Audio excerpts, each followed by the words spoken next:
There you are. Here I am. Sorry, I haven't brushed my hair here. Oh well, you don't have a lot to brush. No, less every year. Well, at least you got a little bit. Our friend Carter there. There's a few growing here. I take care of them Oh yeah, how do you do that? by not brushing too hard.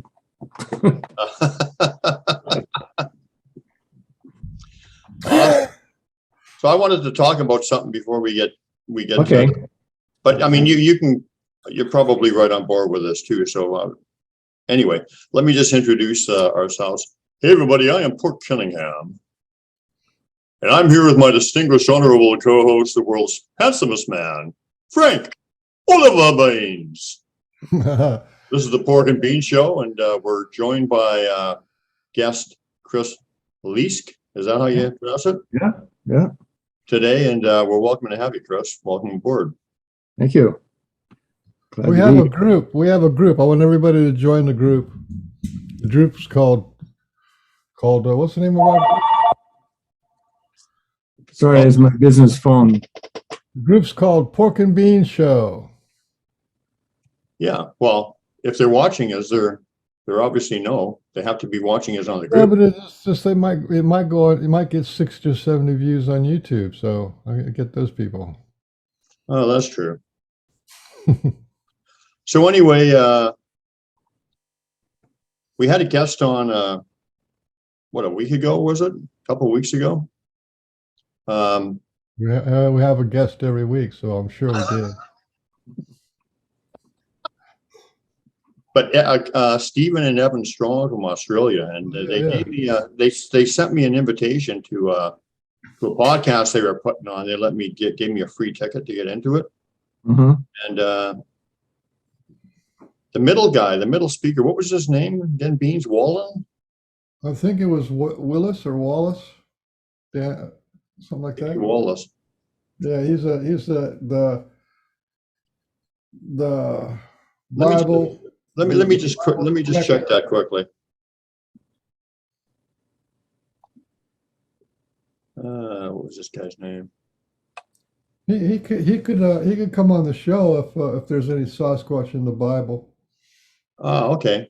His name is Paul Anthony Wallace. Paul Anthony Wallace. Yeah, he's a pretty famous guy. He's in the circuits. He's like retranslating the Bible back to the original text. Yeah. Anyway, he was talking about, and we all know this anyway.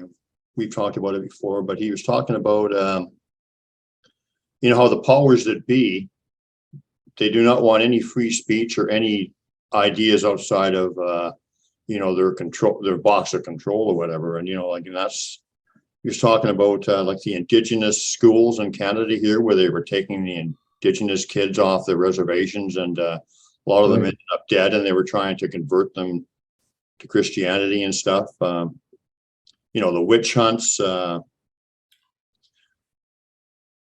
other examples. Conquering other lands and then usurping their indigenous beliefs and religions and faiths. Yeah, it just, like, we all know this is going on, but it's just like, they call them heathens because they love the earth. There was a time when it was like earth was the enemy. I think it still is the enemy for the elites. They want to demonize the earth herself. well, it just made me stronger in my resolve. Like initially you get anger and whatever. I mean, the horrific nature of it, but basically anything outside of their beliefs that propagates like freedom, power within us, like connecting to the earth, spirituality, all that stuff, they basically just kill. They destroy all the books, the witch hunts, like I said, the indigenous schools. Those witch hunts went on for like 400 years. That was like, it wasn't just like a weekend anomaly. Well, in Europe it did. In Europe, yeah. Yeah. Well, we had a weekend anomaly here in the States, but over there it was like, when the Yeah, I split. heard an estimate. It was like what, 20 or 30,000 witches were killed. Yeah, that's back in the day when the news was word of mouth. So that means by word of mouth it went to, so it was in France and Germany and Portugal and Spain and Italy. They would just hit the rounds. Yeah. This stuff is all so transparent, and even today they're doing it in the media and, character assassination of people is just so transparent what they're doing. Yeah. Like even they were also talking about how there was these giant skulls that they found in Australia that they figured might have been Sasquatch skulls actually, or Yowie. And, somebody made the mistake of giving 40 of them to the government. Well, they disappeared, right? Because they don't fit the agenda. Right. They don't fit the agenda. And then the area where they found these skulls, they went and filled it in with put a big barrier around it and completely submerged it in water so that nobody could get any of the other stuff out of there, and fences and whatever. And well, I think on Santa Catalina Island off of California, they found a lot of 8-10 foot skeletons. Yeah, but but people submit them to the Smithsonian or the government, and they disappear. And all of a sudden they disappear. Well, yeah, it's amazing how much stuff they lose, isn't it? What a coincidence! What a coincidence! But anyway, yeah, absolutely. It just opens your mind to we are not a free people. We have the potential to be, but we're being controlled by the handlers, I suppose. And on all aspects. I mean, financially, culturally, even scientifically, ideologically, they want to control everything. Yeah. I think that's why, especially the idea that the Sasquatch are multidimensional is a verboten idea. They don't want people to know that. No. Well, one of the teachings that the Sasquatch gave me is, like my core truths I've talked about. But one big thing is when you know you're an eternal being, then you have no fear. Like that was one of the things that came with me with that huge, massive download. Is you have no fear, and fear we're being controlled with fear. So yeah, absolutely. The Sasquatch are another thing that they deny exist, because they are spiritual beings who are trying to wake us up to our true universal selves and whatever. And they don't want that, because without fear, right, we're very powerful. Right. Yeah. And then the other thing is this history, right? Is the Sasquatch say that they've been around for 5 million years and that we've been around for 2 million years.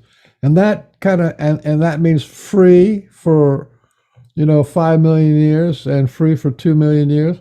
They found some bones in China, enough bones to establish that there was little short, anatomically correct human beings who made tools 2 million years ago. So there, what I'm saying? But the narrative, the current modern narrative falls apart when you say, well, look, if we've been alive for 2 million years, and how come we were free? How come we got to be slaves to this predatory system now? And anything that pokes holes in that system, they're not going to, the authority, God's right, the divine rule of kings, and all that kind of stuff. This people still believe in the divine rule of kings. Yeah. Yeah. You should just look at the respect that the Queen gets in England. I mean, it's just unbelievable. Yeah. Yeah, absolutely. And but like people like us are being contacted by entities, star beings, Sasquatch teachers. And I do think this system is coming to an end. I think it is coming to an end. But yeah, I believe that too. Because once we realize who we are, we can't be controlled. I don't know about you, but I'll briefly go over the core truths that are taught to me by the Sasquatch, and then I maybe get your comment on it. I had a big download where it was all given to me all at once. Sometimes you have to unpackage fine details, over time, kind of thing. But the whole thing was kind of there, big knowing. Right. And it was about love is the foundation of everything. We're all one. We're all connected. And these are secrets to how, or the way to get beyond our enslavement or whatever, I suppose, and realize who we are. So no judgment, because judgment automatically lowers our vibration. As soon as you start judging somebody, you go from, and I've seen it in practical application with me, you go from a high vibration of love, connection, everything, to judging, you automatically go to a low vibration. No fear and no division, which is another thing the authorities try to propagate all the time, like we're all divided, and they're always trying to find differences between us to keep us at war, at odds, stuff like that. So these core truths, I think, are the secret to our transition, our conscious shift, or whatever people want to call it. What do you think on that, Chris? Yeah, I agree. I would add to the love part, and this is something the Sasquatch are always getting me on, is I'll listen to the news about some kind of corrupt politician who is doing this or that to the people, and then I get really angry and say, well, yeah, we got to get him, we got to put him in jail. And then all of a sudden Sasquatch say, I immediately know, I don't know if you feel this, it's like they do something to my heart to let me know that I wasn't thinking right. Do you know what I mean? Absolutely, because, well, these people are actually doing as a service, because they're waking us up, especially with the age of internet and everything being so transparent, even though they try to. Yeah, but the answer is, it's not that you shouldn't do something to stop corrupt people, but you shouldn't. There's no revenge. You shouldn't think of revenge. You shouldn't think of hatred. We're all people, even people who are doing bad things. We're all part of the divine whole. Again, it doesn't mean that we shouldn't change a system if it's corrupt, but to think that to stop loving somebody because they're corrupt is not right. And that's a hard one for me. But well, yeah, that's hard. Yeah, they're always getting that on me. They're always getting me on that one. Well, but we both know or we all three of us know the answer to that. We know that's true, but it's very, very hard not to. But very hard. Well, I got something to say about that, and that is that you absolutely can commit murder, genocide, homicide, you name it, to whatever is within you. There's two places in this world. One is the external physical reality, right? And then there's a psychological space and time that's inside you. Whatever crosses that barrier in terms of somebody who wounds you, insults you, hurts you, robs you, cheats you, steals you, if they are inside you, as an image, as a memory, as an emotional trigger, that you can kill, you can destroy, you can evict, you can eviscerate, you can do whatever you want to, because you want to get that image away from you. So there's one thing being wounded, hurt, or insulted from the outside in, and it's another thing to carry that wound, pain, injustice, and because that builds a world. The world of pain, the world of injustice, the world of trials, the world of inadequacy, the world of panic, the world of stress, right? You want to eliminate that world. You can blow that world to bits, because you don't want to carry the internal images of trauma and drama. Like we just were reporting about, the Catholic Church and the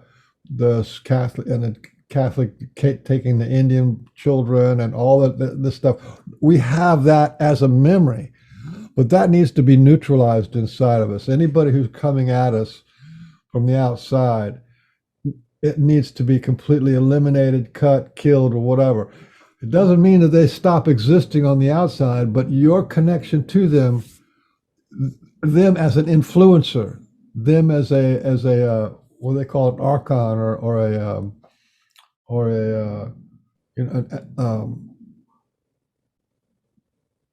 a person inside of you, right, as a memory. And the best thing to do is to start with your parents and work out into the political arena, because your parents are the ones who denied us the most. And in preparation for us to live in a cult, we're denied and told what to do, how to do it, why you're not good enough, you got to do this and you got to do that. And anyway, that's my little rant. So murder has its place. And rage is one of the most powerful forms of love. Rage says, stop hurting me. I won't let you hurt me. I won't carry your truth around inside me anymore. That's what rage does. Well, Again, to some extent, you have to have self-defense. I mean, you have to defend yourself against onslaught of any kind. Yeah. But I think what I'm talking about is revenge, retribution, punishment. That's something the Sasquatch have been telling me. You can't have that in your mind. No. not into the 3D world. No. But if you think of it like this, is demons, right? Your inner demons. Inner demons are fabricated from demonic energy. Somebody's trying to crush you. Somebody's trying to hurt you, yell at you, scream at you, whatever, belittle you, berate you, deny you, whatever. That's demonic energy trying to be put on you. When you kill that image, you're killing that demonic energy. It's just demonic energy. And if that demonic energy has your mother's face or your bully's face or some politician's face or whatever, it doesn't matter. You're killing the demonic energy. And in terms of being spiritual, the Ramayana is all about a demon war. Buddha confronted the demons before he reached enlightenment. Christ confronted the devil and cast out demons. And in the Bhagavad Gita, right? In the Bhagavad Gita, is the whole story is about fighting with your family. And it's sort of like this demonic family. And it goes on and on and on about every moral and spiritual possibility that could possibly be presented was helped along by fighting these demonic opposers to truth and true love. So, it's not like this is an alien idea. This is an old idea. But it has been heavily conditioned inside us to not fight, to forgive and forget, to take the hit, to become the victim and be happy. You know what I mean? You don't want to be tied to this trauma, so you forgive them. Well, no, you don't forgive them. If some grown person comes and smacks your child, it's going to be World War III right there, and then somebody's going to call the police because no adult should be hitting your children or hurting. It's just the same thing with your inner child. So it has its place, and it's a spiritual thing because, love, both fear and anger are connected to love. Well, I don't know. I mean, I agree with you on Fear something. says, take me away from danger, make me safe. All I know is what the That's love. Sasquatch taught me is that you don't want to put up with this. You want to combat it in some way, but you want to combat it from a high frequency. You don't want to go down to their level of hatred and whatever, because you're just playing into it.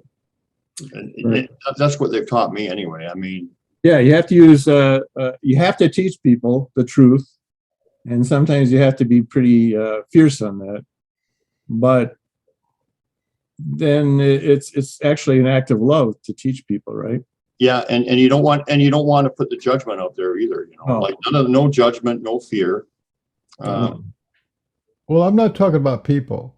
People are outside. That's outside in real time and space. Inside, that's where you fight. Well, I think you'd have to do both, but well, I mean, if somebody's stepping on your toe, you pretty much, after the second time they step on your toe, you can definitely give them a shove. But, I mean, I don't know. When I'm on my highest the person themselves are influenced by demonic energy, not loving energy, not angelic energy. And when you sever the tie inside you, it also severs the tie on their side. You actually kill their demons for you. Because every time you think of that person, or every time you're face to face with that person, you have this demonic exchange, this painful exchange, or this rude or insulting exchange. And once that's gone, then you can look at them like a just as a fresh person. It's the same idea as what Ho'oponopono does. Is Ho'oponopono says, please forgive me, I'm sorry, I love you, thank you. And you keep doing that until there's no energy left. And when there's no energy left, there's nobody to forgive. Yeah. Now what? Well, like Sasquatch are pretty good at screaming at you. If they feel that a negative energy coming, they do not hesitate to scream. Well, have you ever heard a scream, Sasquatch scream? No, I've just Yeah, heard. I have. I have Many times. I only heard it. I heard it once. Yeah, many times. All I'm saying, Beans, is that I agree with. I agree with you too, but with what Chris is saying, I do agree with. They don't want you to put your, you don't want to stand and there and be a patsy or whatever, but you have to combat it from a state of high vibration. Right. Because and they remind me of that, just like you, all the time, Chris. Yeah, me too, all the time. I know, because when I'm in my highest vibration, even though I'm still a warrior and whatever against all this stuff, and I feel even stronger. It doesn't bother me. Right. Because I don't buy into the negativity and the negative thoughts about it, and that repetitive pattern of, like I said, judgment, fear, all these things. So that's, I think when people quit buying into that, that's when the transition will happen. Exactly. Yeah, I think so. And like you said, the Sasquatch reminded me of that all the time. Yeah, I mean, I'll be working in my shop and I'll just have some negative thought of something. I mean, any negative thought, they let me know that. Like I say, I have two friends who also can communicate with them, and us three have gone to their, like I say, I told you before, their temple area, but you can drive by it, on the road. And every time I drive by there, it's like, whoa, the vibration is so intense. And one day, this is a couple of weeks ago, we were driving by, my friend Dennis and I, and we were talking about, what if the world, there's some huge war comes or some huge disaster, and immediately the Sasquatch said, don't think negatively. They told both of us, you're thinking negatively, don't do that. And, we were just speculating, and they called us a gnat even. Because when we think of a thought form, we're actually putting that thought form out. Right? Yeah. Projecting, yeah. Yeah, we create. We're actually on the same page. All I'm saying is to be super vigilant about the reality that's created inside you, what is projected inside you have to, so that you can project the right. You have to be able to differentiate between what's an emotion coming from your body or what's a higher energy coming from subtle planes. I mean, it's one is intuition, the other one is just crude emotions. You have to learn how to control your emotions so that you don't go down the wrong path. Yeah. Or protect yourself from being triggered. Right. That's the don't step on my foot kind of thing. Yeah, I mean, there's nothing wrong with feeling an emotion, but the problem comes when you react, you follow the emotion instead of holding it off and say, oh, that's just an emotion. Yeah. So how did your journey with the Sasquatch start for you? Well, I'd be repeating a little bit from last time. Is that okay? That's good. Yeah, we get repetition. Absolutely. We erased all that anyway. Let me repeat myself. Repetition is good. It's good to hear things. Yeah, we tell the same stories every show, so that's all we do. Yeah, we same story over. So I mean, you can It all started in March in 2016, and at that time, I had absolutely no thought that there was Sasquatch in New England. I mean, I thought they were out in Pacific Northwest where you are, and I believe they were probably real, but that was the limit of it. Did you? But let me just ask you though: were you interested in them before that? I didn't listen to any experiences on the radio or anything. No. So you were just like impartial. Yeah, kind of impartial, but mostly because I just wasn't exposed. I didn't know where you went to hear the stories, people's personal experiences. And what state do you live in? New Hampshire. New Hampshire. Okay, so continue then. Yeah. So. And then the snow melted early that year, so it was the end of March, and I was walking through the forest. There's a lot of forests in this town, but I was walking one trail and I heard 3 tree knocks, like coming from the middle of the forest straight ahead where I was walking. And I said, "Boy, I've heard that that's something the Sasquatch did." I said, "But there's no Sasquatch here." And I said, "It's probably kids." And then I walked another 100 feet, 3 more tree knocks. I said, "Wow, that's weird," But then nothing else happened. I just thought that was an anomaly, something, stuff like that. You put in the corner of your mind, say, "That's weird," and then you don't think about it, right? Yeah. So probably because the alternative doesn't, seem ridiculous to you. Doesn't it's fit your reality. It's got to be some kind of logical explanation. Right. The next thing that happened was exactly a month later. We're in my son, my wife, and I. It was about 10 at night. It really foggy out. I mean, you couldn't see 20 feet. I'm on a hill, so we're often in the clouds, and so it's just dense fog, And it had been raining during the day, and this big, pretty good sized rock hit the side of the house. So my son, and it made a big noise, So my son and I immediately went out the front door. Couldn't see anything. It was just fog. We couldn't even 10, 20 feet maybe. We couldn't see the rock. We couldn't see anything. But the question is, who throws a rock in a fog where you can't see 20 feet and hits the house at 10 at night, in the middle of nowhere? So I suddenly said, that's weird. And then a month after that, it was the first hot day in May, I think it was third week in May 2016. I'm driving in the middle of the day. It's like 92 degrees out. I don't know. You do centigrade over, I don't know, Canada or? No, Well, we do, but I don't. Okay, good. So Fahrenheit. I like 90 degrees, a foot, an inch, like a yard, whatever. Because that's what I grew up with in school. And so. Okay, good. So anyways, 92 degrees. I'm driving by the local river, and I looked off to the right. It's a place where the river veers off, and there was a Sasquatch right in the middle of the river. Mm-hmm. And I was going like 50 miles an hour, so it wasn't like I could suddenly stop and then run over. But I looked and I said, "That's really weird," because at first I thought it must be a bear, except he was huge.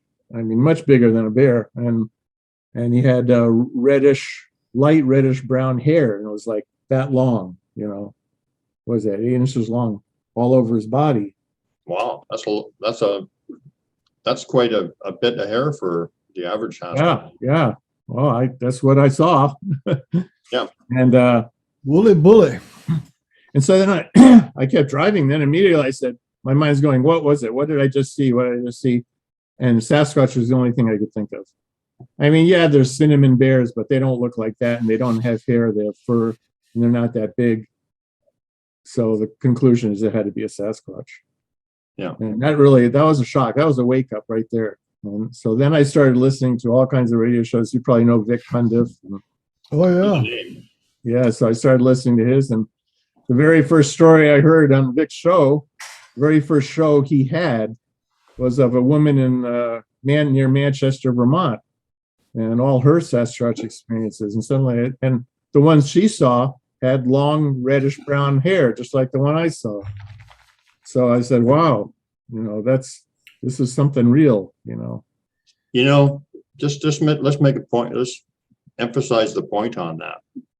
The fact that she was talking, this is the first one you listen to, and she's talking about stuff that you experienced and can relate to.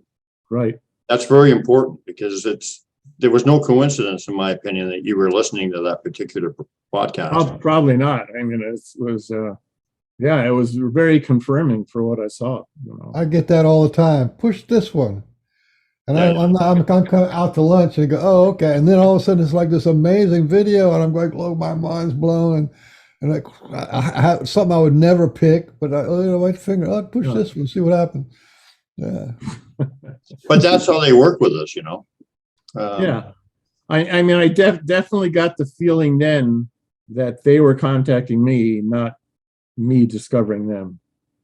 And then I started to remember things that had happened before that was probably them, and I had no idea.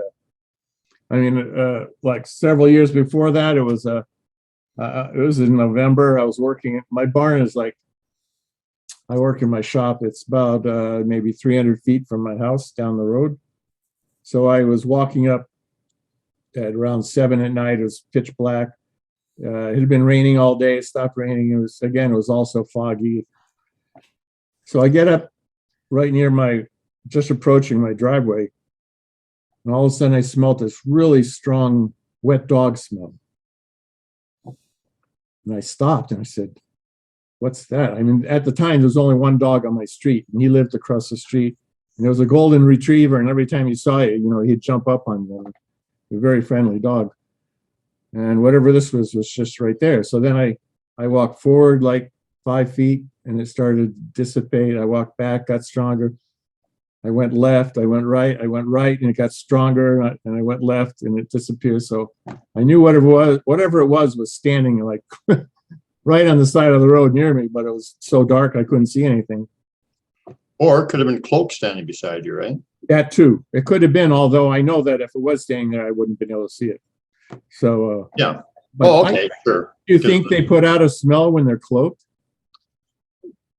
Yeah, because I've smelt them. I've been out walking around and doing my thing, and I've caught a brief whiff, of something like felt like it was walking by or whatever. But sometimes I think that they put that smell out just for a couple of reasons, to scare people away, or just to say, because it's so distinctive, just to let you know they're there. You know they're there, exactly.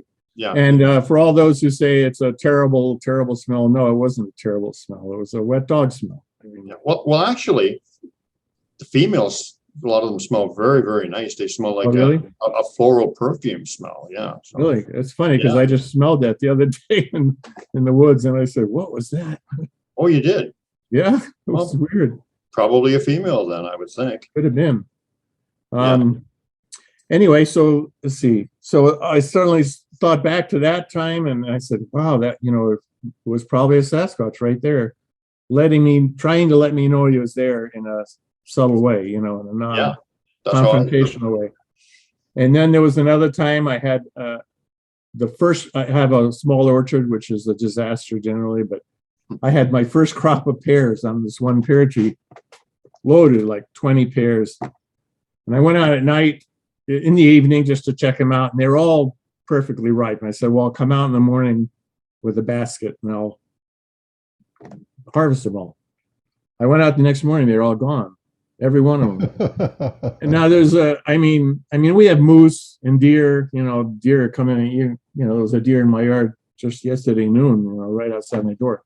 So in the moose, I've never seen them eat apples or pears, but I guess they do. But the thing is, the deer, if you notice, they'll eat half of it and leave the scraps on the ground, right? I don't know if you've ever seen that, but no wild animal will eat the whole thing and take it with them. They always. Well, there's gonna be some signs of stuff on the ground. Yeah. Yeah, signs of something. Yeah. But here there was nothing. I mean, there was no scraps, no nothing. It was just, they were just gone. And at the time I said, who could it be? There's no kids on the street. Nobody even knows I have a pear tree, and my orchard's up into the woods. So you can't see it from the road. Nobody knows there. So that was a mystery to me at the time. Who took my pears? Now, looking back, I'm pretty sure the Sasquatch did. Now, did they take it because they were really hungry and needed to eat pears? I'd say probably not, because I had a good batch last year and they didn't take any. I think it was another incident where they're trying to get me to think. Yeah, introduce. They heard you say you're going to get them, and they said, "Okay, he made that thought. We're going to go." That's exactly right. A little joke. We're gonna show him. Well, surprise, surprise. Right. They heard you. They did that to one of my peach trees also one year. So anyway, so I started to connect dots and I started, and then this is the weirdest one. When I was growing up, it was in Massachusetts, and in the town where I was, there was a lot of forest at the time. It was a farming town, a lot of forest. And at night, especially in the end of the season, we'd hear all these hoots in the woods, like, whoo! And it clearly was not an owl. I mean, there was nothing like an owl. I can't even reproduce it, but whoo, whoo, like that. And they would answer through the woods. And we had an old guy who lived across the street who grew up in Vermont. He says, "Oh, those are the mating calls of black bears." And so I've done a lot of looking on the internet, and they say, "Oh yeah, well, that's just a myth. Black bears don't do that." But then nobody has an answer for who's doing that. And it wasn't until have you seen that channel, Sasquatch Ontario? Yeah, that's Mike Patterson. Mike Patterson.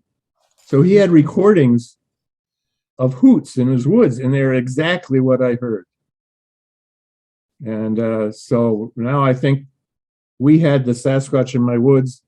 They were there all along, and they were letting me know even then that they were there. But I just didn't have a concept of their existence. Eventually that town got built up with houses, so they're not there anymore. But you still have the orchard? Me, yeah. So have you, because my experience is, but sometimes you have to request it of them, is they will take half. Have you said, "Hey, I don't mind"? I have said that. Last year when I had my pears, I offered them half, but they didn't take it. Okay. But huh? No, that's fine. They didn't take them last year, so they took a whole tree this year. That's half of 2 years. This year we didn't have any pears. It was a disaster. So good peach year though. Still hard. You're not pruning the trees or what? Huh? You're not pruning them properly, or what's going on? I have no idea. I'm not good at fruit trees. I mean, I don't know what it was. I mean, whether it was a pollination problem or whether, I know if they're blooming, strong years and weak years. If they're blooming during a cold, rainy period, they don't get pollinated, and then you don't get any fruit. So I don't know why we didn't get any this year, but a lot of peaches. So a good peach year, good blueberry year. So when was the time that you realized that they weren't just, well, you started to realize that they were trying to get your attention? But when did you formulate the thought that they're not only trying to get my attention, they're trying to teach me or be a guide or something? Well, for that first year, I called in I had one more experience that July. I was looking out my second floor window at night around midnight because I smelled smoke, and I was worried that there's a fire somewhere. It was the end of June, and it was a cool night, and it turned out my daughter, who lives in an apartment over there, what used to be the garage there, was just had a fire in her wood stove. But it was so I was looking out the window, and it was a half moon. It was partly cloudy. It would be clouds coming over the moon, and it would get all dark, and then the clouds would go and get all light again. And my second floor window looks out over a pond, which is right out back here. And I had my nose literally up against the screen trying to smell, and a rock hit the screen like 6 inches from my head face, That that really freaked me out. I said, whoa, what the heck? You know, either they had really bad aim or they had really good aim. Really good, yeah. Yeah, I figured it was really good. But I was looking, the rock hits, I look out and there's nothing. I was looking, there must be some prankster, no prankster. Oh, wow. That's got to do your And head. then that was pretty freaky. And then I was looking down across the pond, and then there's this ball of light about this big, just on the other side of the pond in front of a bush. There's, I've since cut the bush down, but it was just on the edge of the pond. Would you describe it as an orb, you mean? Yeah, but it was big. I mean, it wasn't like these little things you take pictures of in your room. This is a bigger than a softball, And obviously you can see it with your naked eye. Oh yeah, I saw it. I stared at it for like 20 minutes. Did you say it was orange or what? White. It was It was white. dim white. Huh. Was it moving? No. And I was watching it, and I was thinking, I definitely got the intuition it was connected with the Sasquatch. Whoever threw the rock was connected with that light. And by this time, I had heard enough stories that the Sasquatch are often seen with lights. Yeah. Some people even said they are the lights, which I now believe it probably was. Yeah, I think so. I believe that. Yeah, and then it just blinked out. But the light, the interesting thing, I got to show you anyway. I got to keep a sequence here instead of. So anyway, I called the BFRO. That was the first mistake. First, I have to say they're very nice people. Second mistake's being on this show. No, I'm just joking. I'm just joking. Yeah, no, but I'm on your show because I agree with your perspective. Yeah, no, I know. We like to have fun. Yeah. So no, they're very nice people. I have absolutely but their vision is very, myopic. Well, the reason I don't like them, I wouldn't say don't like them. I'm not going to put the emotion of not like them, but the reason why I don't really, I don't put much credibility behind them is because they don't, anything that falls outside the parameters of their very limited beliefs of a flesh and blood animal, they discard. Yeah, they don't want to hear it. Yeah, well, I mean, our guest Carter Bouchard, we've had on, he was on when you were on. We've had him on many times. He submitted reports to the BFRO. He was part of the BFRO at one time before he grew up. And he was finding that they would take all it went invisible or it cloaked or it zapped me with energy. All that kind of stuff was totally missing from the stories. So it's kind of like, why are you bothering being engaged in this pursuit when you're not open-minded to the possibilities that are being reported over and over and over again? It's just like, why are you wasting your time? Yeah, you're not being a real scientist if you're not accepting the data. Well, if people keep repeating the same stuff, yeah, there's got to be something to it. But I don't know. Anyway, we pulled you off your story. If you can possibly remember how to get back to it. Yeah. So BFRO, you called them in. There we go. Yeah. So he came out. I showed him all the places. I showed him where I'd seen the Sasquatch, all the events that happened around here. I forgot there was. Let's see. I'm trying to remember the sequence of events here. Okay. Yeah. There was one. When he came out, I showed him everything. And then they said, okay, well, we're going to have an outing at your place some night. He came out sometime, I think it was in August. This is We're going to have an outing at your place. Did you agree to it? What? Did you agree to it? Yeah, I said, fine. It's all right with me. And but it didn't happen until the first weekend in November, right? We just happened at that time to have a really warm night, which was really lucky. It was very eerie, they came out, they decided to bring a psychic who they trust in order to verify whether I'm telling the truth or not. And they didn't tell her anything other than they wanted her to investigate what's going on this property. Yeah. She came out the instant she got out of her car door, she said, "There's a family of Sasquatch living here, you know." And she started talking to them, and she told me the whole story of them. She said there's a mother and a father and a child, a daughter, and they're living right in the woods. And then she started saying, "Oh, see, they built houses across the street around 2007." She said, "Well, they've been living there longer than you, and they're a little bit upset because of these houses being built." And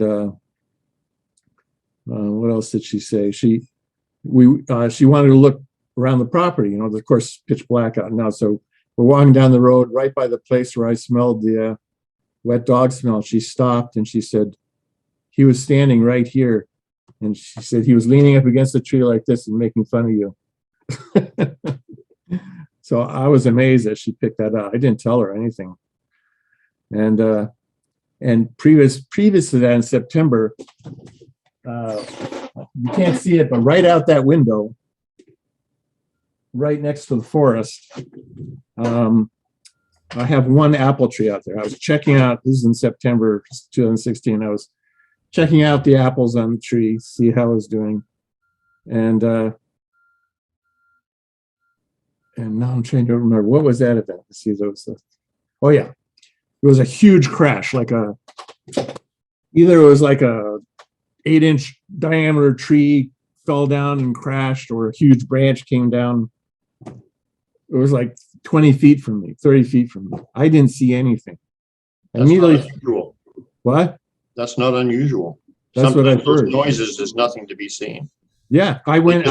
They just put it into your head. Somehow they created that sound. I mean, I heard the sound. No, I know. But how they must have created it, because I immediately ran into the woods and nothing had fallen down, no trees, no branches. Yeah. Nothing.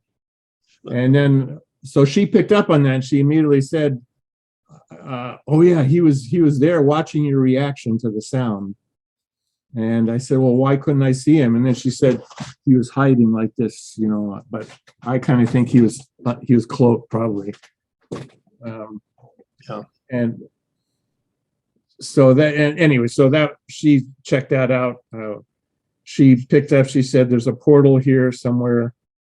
She didn't know where, but she was very close. And I still haven't found it, but I'll show you some. You want to see some photos? Yeah, let's screen share in a second. I just wanted to make another point on this.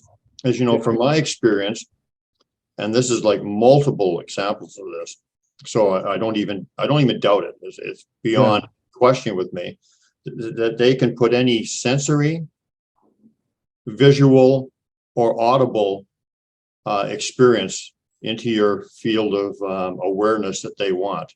Yeah, I believe that. It's a fact. Because that very same spot, this was about 2 years ago, same thing, same time of year, September, I was out checking my apple tree. All of a sudden it sounded like an elephant had jumped from 20 feet and landed on the ground. Yep. It was a huge thump. It went whoomp. I mean, I literally felt like the ground almost shook. I don't know if it did, but it felt like it. Yeah, I mean, I've heard what sounded like buses or semis colliding head on in the woods. Really? In the middle of the woods. Obviously, it wasn't nothing. I've heard avalanches. It sounded like avalanches. Really? Nothing happened. Something that just happened 2 years ago. Again, I was just outside. I think I was working in my yard. It was on Sunday, and it sounded like a bulldozer going through the woods. Right. No engine, just trees cracking and breaking. And I said, "What the heck?" It's because there's nothing back there, right? Yeah. And then in the afternoon, I heard it again. More. I mean, maybe it was a big battle going on. I don't know what it was. And then there was this loud scream, like, like that, coming out of the woods. I still haven't been back there to find out what it was. But, it's funny how they do that. Like my wife, for instance, has heard construction and stuff being built and big racket right in behind her tent or whatever, and wanted to, for some reason, didn't get up and check it out, not because of fear, but because sometimes they just put you in that state where you just don't. but then, got up and there's nothing there the next day. And that's very, very common. There's not even a pebble disturbed, it's just like, Yeah, I'm quite sure that if I went back, I wouldn't find anything. no, I don't think you would either. Yeah. I'm still tickled by Brian and I kind of bad mouthing BFRO because they're like out of it. And then you tell this amazing story where the BFRO did the exact right thing that every researcher in the United States should do. They should have a psychic on their team to come in and fill in the facts and details. And that's the way the progress is going to get made in the Bigfoot communities when the psychics get in there. But again, they didn't. They still don't acknowledge the psychic aspect. And this particular researcher, I brought it up with him, but he just doesn't want to go there. Yeah, I got that. Baby steps. I got that too, that it was kind of a contradiction of what they believe in. But I want to say that, like, I know a lot of people who were in the BFRO or whatever, and they're not all bad, but then most of them are no longer in the BFRO anymore, because what happened is that they started considering the things that they poo-poo, and and then they get flack and ridiculed and and whatever. And so then they just decide, well, there's more to this than meets the eye, so they go on their own little journey. But well, they have this model in their head of like, oh, this is a fringe science, and we're trying to produce evidence for real scientists. And if we start talking about ESP and people going invisible, then the real science won't listen to our evidence. And they have this whole stigma in their brain about how that they have to separate all that. They have to purify the experience to just facts of a physical thing, so the science will but science is never going to accept them. They're already probably categorized in some book somewhere already, and that's all they're going to get. Well, it's what we excuse me. That's what we were talking about earlier, about the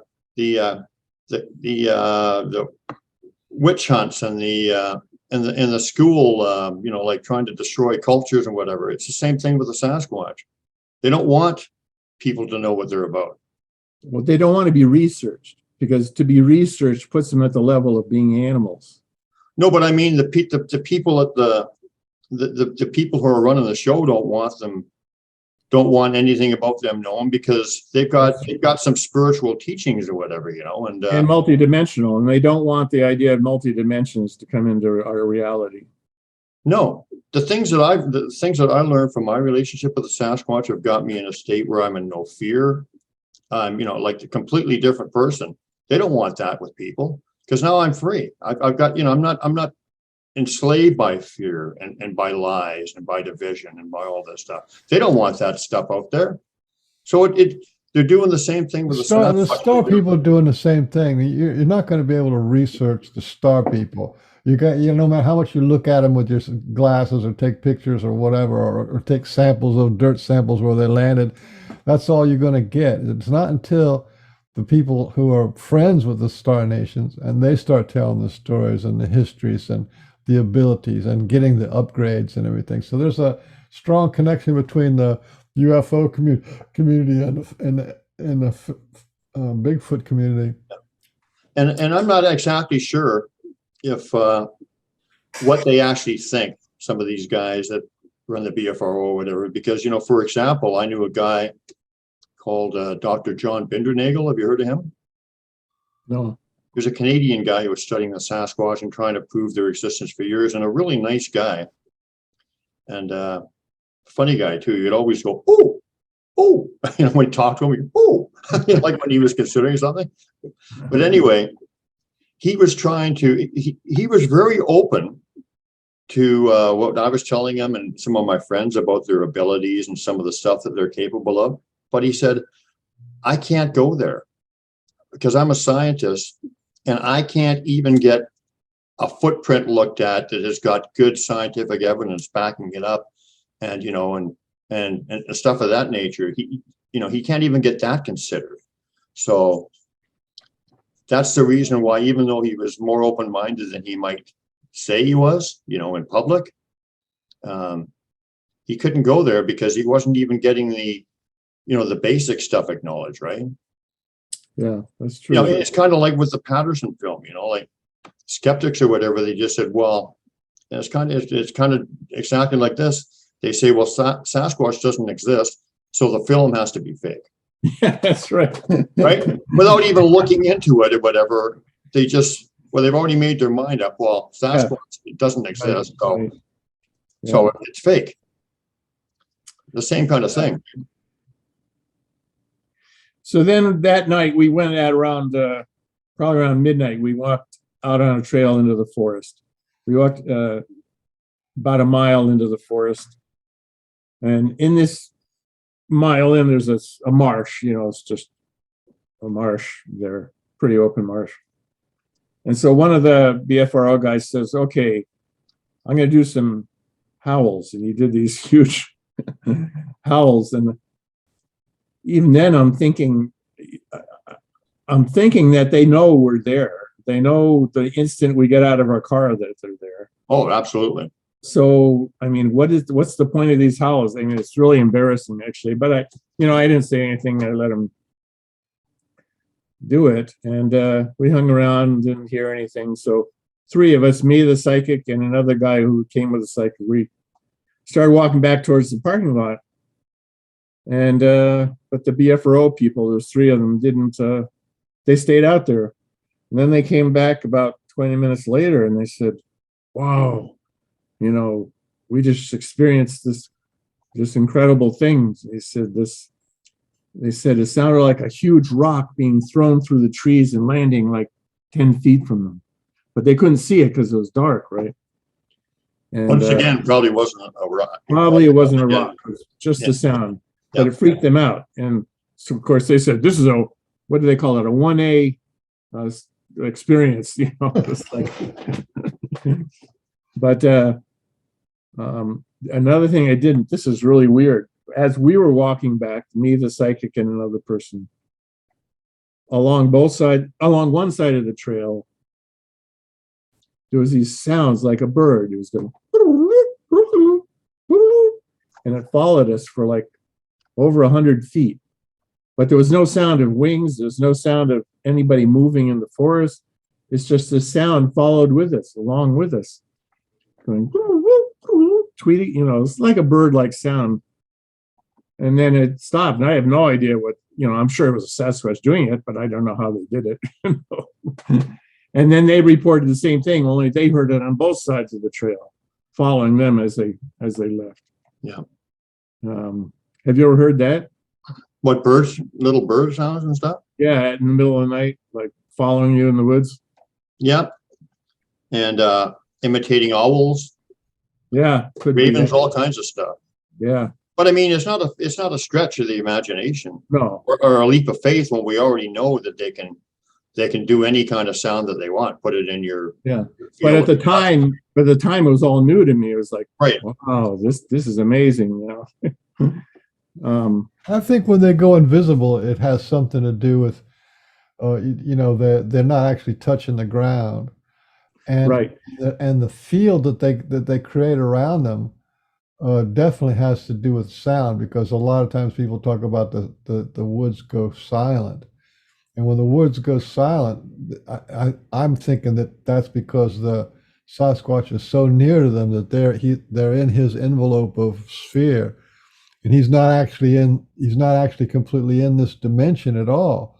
He's in another dimension, and the sound completely changes. So this whole sound thing, projection of sound and anomalies with sound has to do with them being invisible, I think.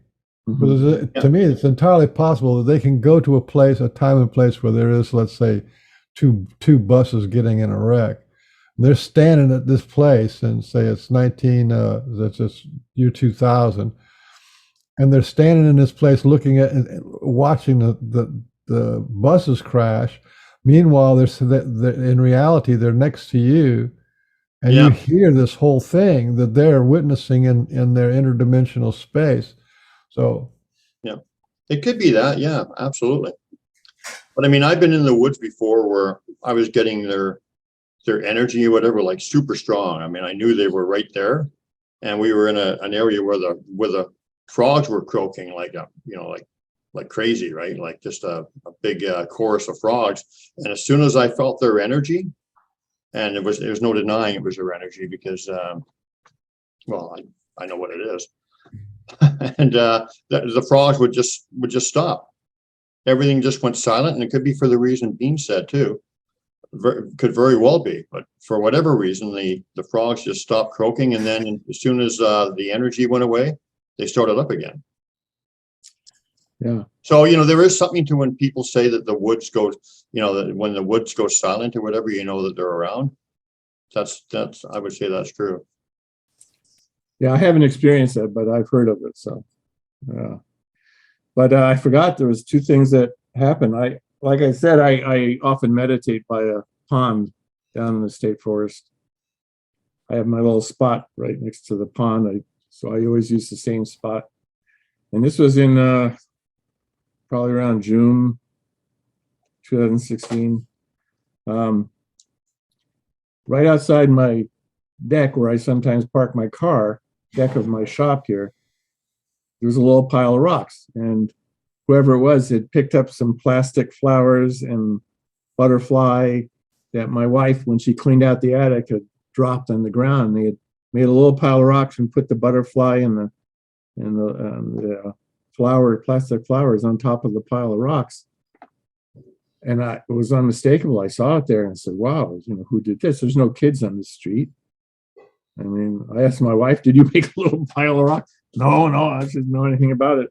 The very next day, I went down to the pond to meditate, and right next to where I put my cushion to meditate on, there was a little pile of white rocks. I mean, I have pictures. I'll show you when we get to the picture part. Yeah.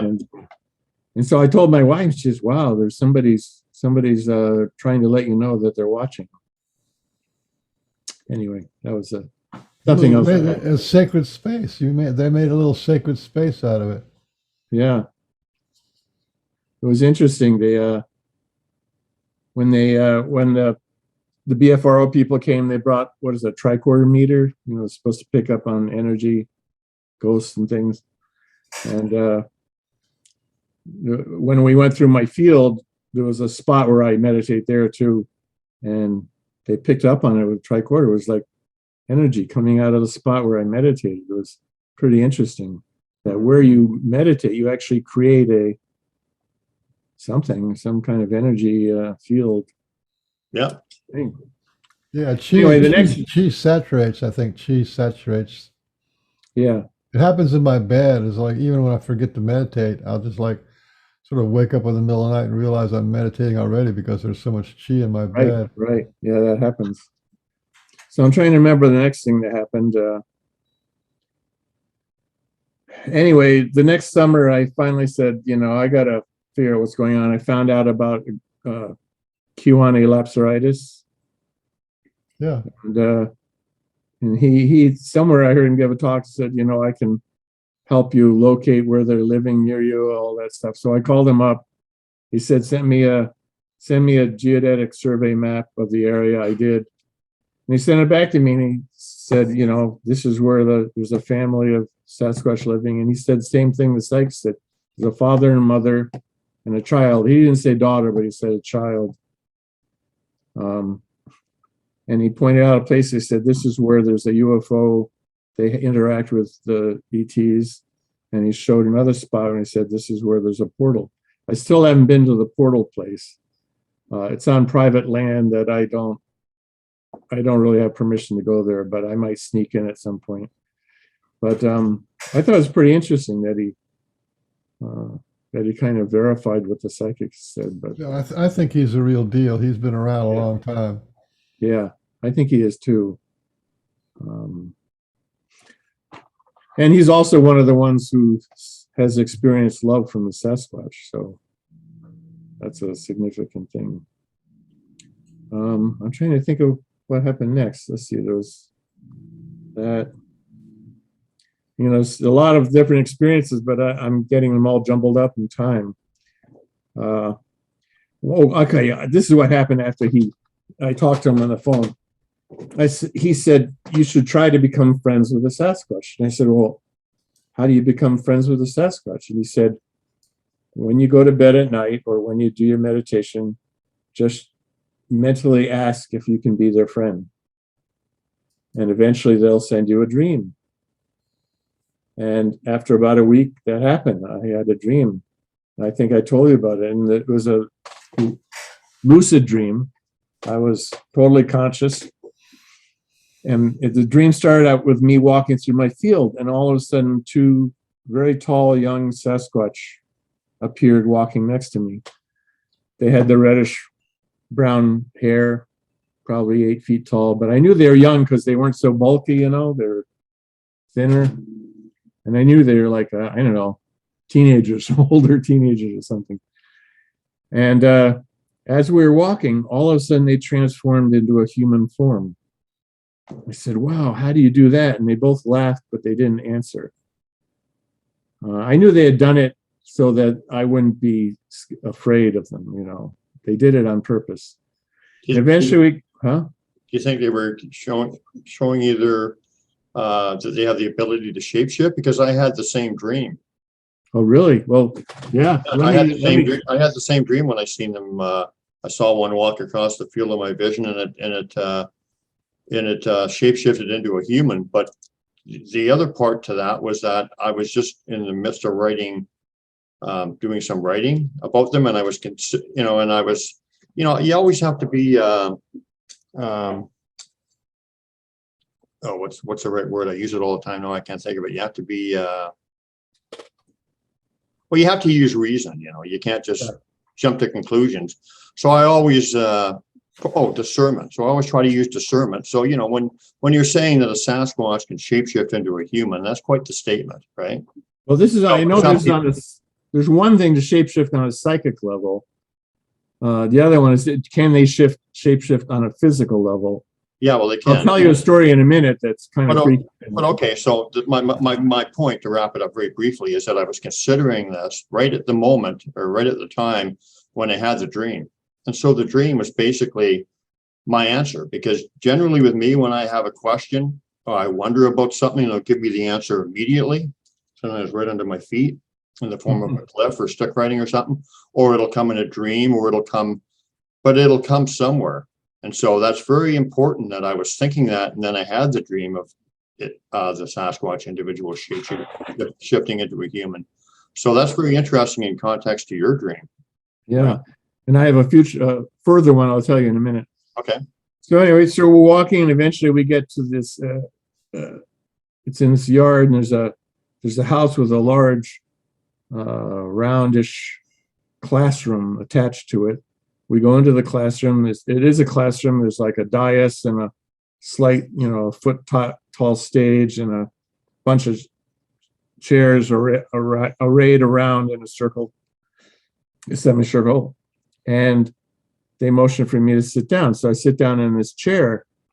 I'm the only one in the audience. And up on the stage, there's like, I don't know, 10 or 15 or 20 people who I know they're all Sasquatch, right? They're part of the clan, but they're all in human form. And they're all surrounding this very short woman who I know is the leader of this, maybe the clan mother or something. And they're very respectful of this woman, and then I feel her. She starts to look into my mind. I can feel her in my mind, and she starts going through my whole life. I see every single thing that happened in my life like a movie strip, going really quick. And I'm thinking, I had no control over it. She was doing this. She was going through my whole life. And she was doing it super fast. I don't know how she did it so fast. And I knew exactly what she was doing. She was looking to see if in my past I did anything that could suggest that I might be violent towards them or harmful. Do you know what I mean? Yeah. Yeah. And so then she finished that. And then she started something else. She started putting scenarios into my mind to see how my mind would react to the scenario. And she did this really fast too. It was so fast I couldn't really focus on it, but I knew she was doing it. And I was just amazed. I was stunned by her mental power. I was just like blown away. In the lucid dream, I was saying, "Wow, this lady's really powerful." But that's truth though, because they can do Yeah. that. Matter of fact, Yeah. Dean met a guy that he said was reading every bit, an enlightened man who had that ability. So we know that they have that ability. Yeah, I mean That's how they know. That's how they know. That's how they know what our character. They know about us and everything we've done before. Right. You know, like Before we're even aware they're there. Years before they looked, they Yeah. knew you, they knew me, they knew everybody. Years, sometimes 40 years. I can give you a practical example of somebody who camped at my camp out one time that proves this point. Okay, because I mean I don't need proof of it. I know it's as a fact, but just for the listeners. So this lady, she got she said she was zapped by them, but I don't know exactly if that was the right word. But anyway, she got this. She was at my camp out, and she got this feeling, okay, that the Sasquatch gave her, and it was a feeling of 50 years in the past of when she was first kissed by a boy, okay, and that giddy, goosebumpy, you know, like that euphoric, you know, oh, I kissed a boy or I kissed a girl kind of thing. You know what that's like. And it's very unique, and it only happens once, and it was very distinctive. And they gave her that exact feeling 50 years later when she was at the camp out, and she knew it. You know, they were teaching her about their abilities, but she absolutely knew it because, well, it only happened once, and it's something you never forget, right? So they went into the recesses or resources of her memory and brought that back just to prove a point to her, to show her about their abilities or whatever. So there's no question that they could do that.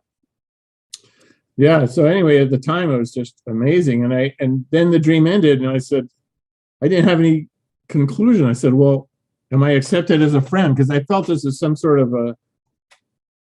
not an initiation, but a kind of a final test to see if I could be accepted.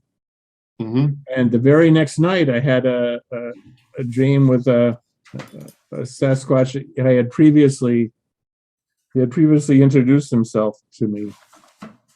He called himself Throg, and very happy guy. Very, he keeps saying he's jovial, right? And he was just smiling. I mean, the whole lucid dream went on for a long time. It's just him smiling at me. So I kind of felt that he was saying, yes, you were accepted. And then what happened was I began to feel their presence in my mind all the time. Mm-hmm. I mean, right now, I mean, it's just like they're in the background saying, yeah. So they're there. I mean, I feel like I sort of have limited access to their psychic presence. They know what I'm thinking. I don't know what they're thinking, but so that's why I mean limited. But they let me know that they're there. And this is, it's so weird for a skeptic to listen to this. There's absolutely no proof. I can't give any proof. I'm just telling you what I experienced and what's real. Here's the thing, we know love is real, but how can you prove it? You can only describe it, right? Right. I mean, these kind of things are more real than concrete things to us. I mean, we know it, and other people have the same experiences. Like we're talking about a lot of stuff that we've experienced that is very similar in our thoughts on it, and just like stuff that's way out there, but it's 100% real. Yeah, and for anybody who meditates, or even you, Brian, you don't necessarily have to meditate to become sensitive to it. Is other energies, subtle energies, and experience those energies, and they are very real. They're just not something you're taught in school. You're not told to be look out for this energy or that. You're told it. Well, once again, we're not taught that stuff, and it goes back to the control program that we've been living under, because we start realizing all that stuff true, then we're going to break away from all the lies and the deception and all this stuff. Yeah. So it's they don't, nobody in power, the elites, whatever you want to call them, they do not want us to know that this stuff is true. No. So that's why they burn witches at the stake. You know, they don't want us to know that's true because it means freedom. It means empowering ourselves. It means no fear.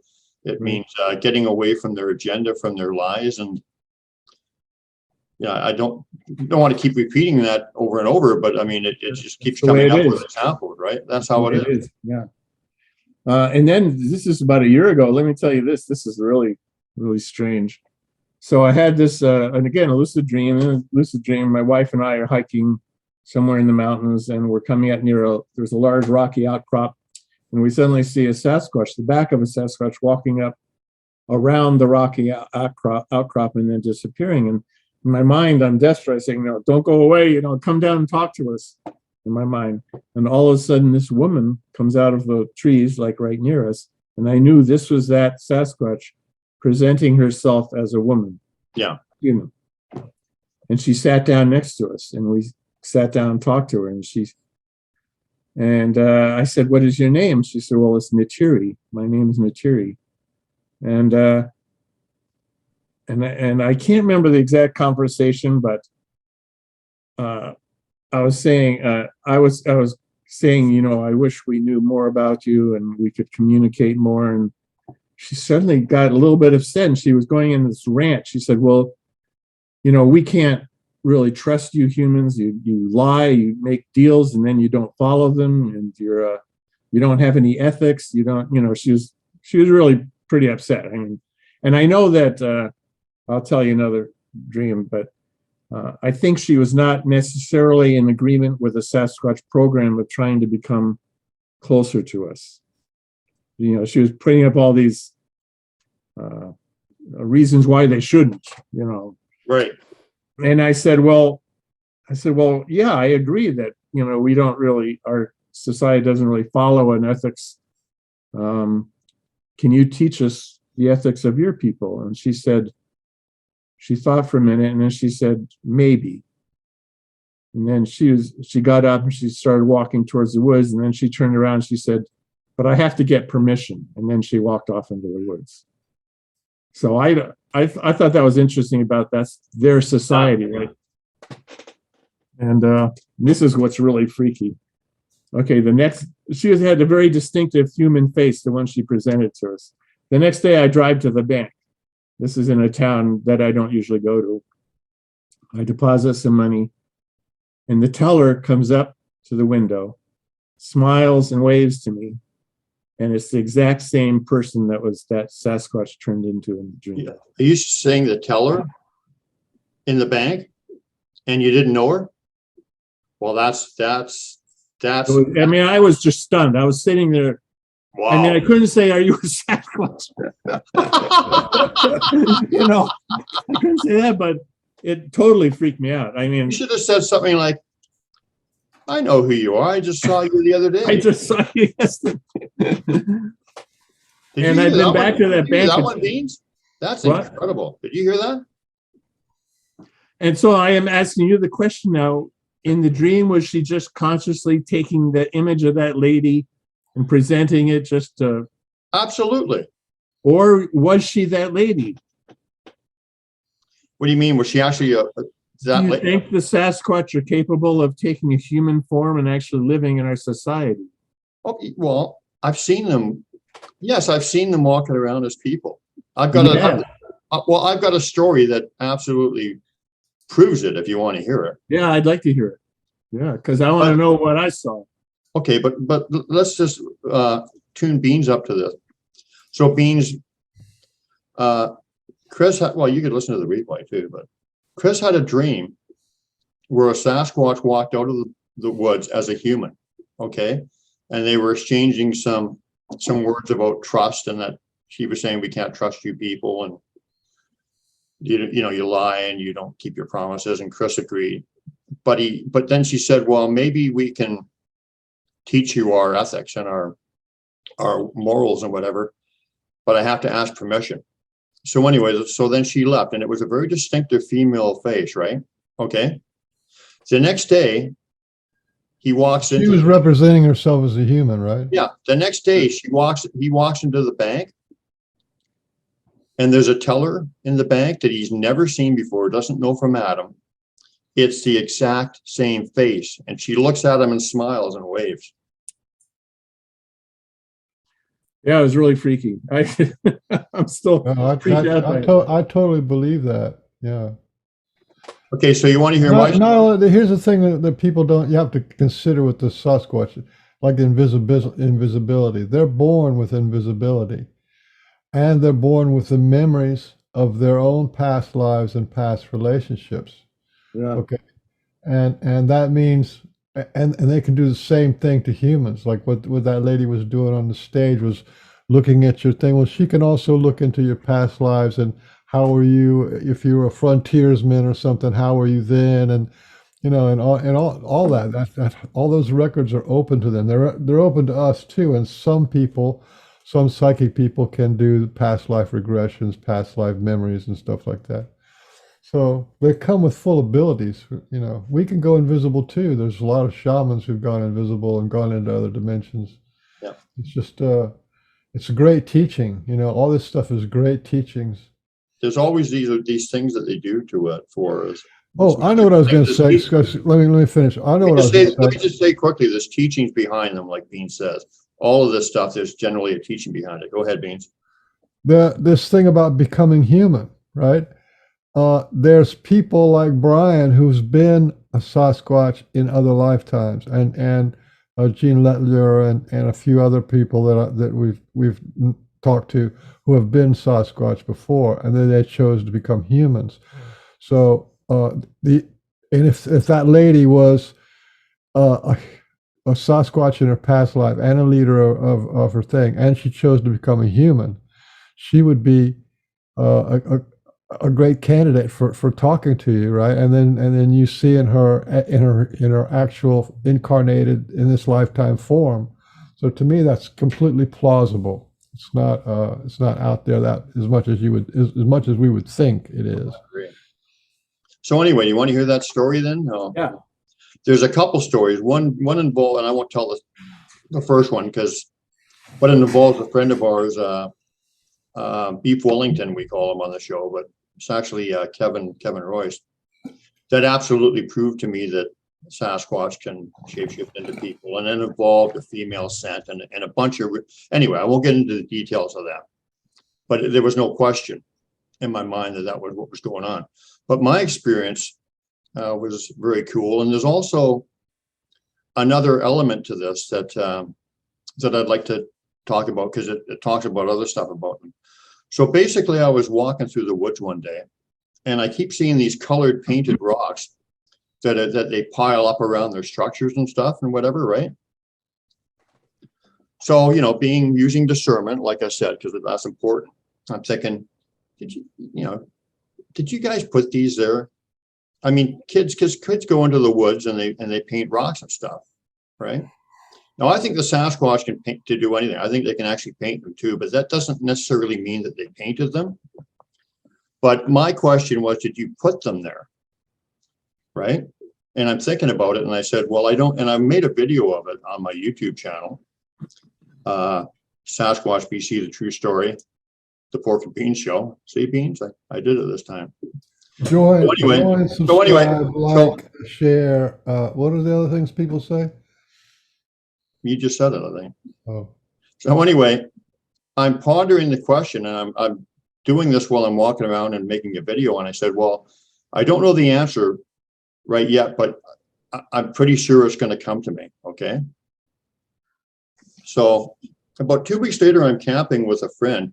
And as soon as we got out of the vehicle, he felt some energy around this stump, right? And he was drawn over there. And, they were guiding him over there.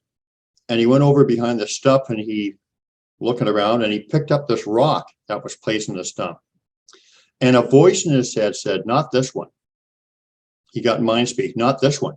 He went to the other side of the stump and picked up a rock, and it was a colored painted rock. And it was even painted orange, which is my favorite color.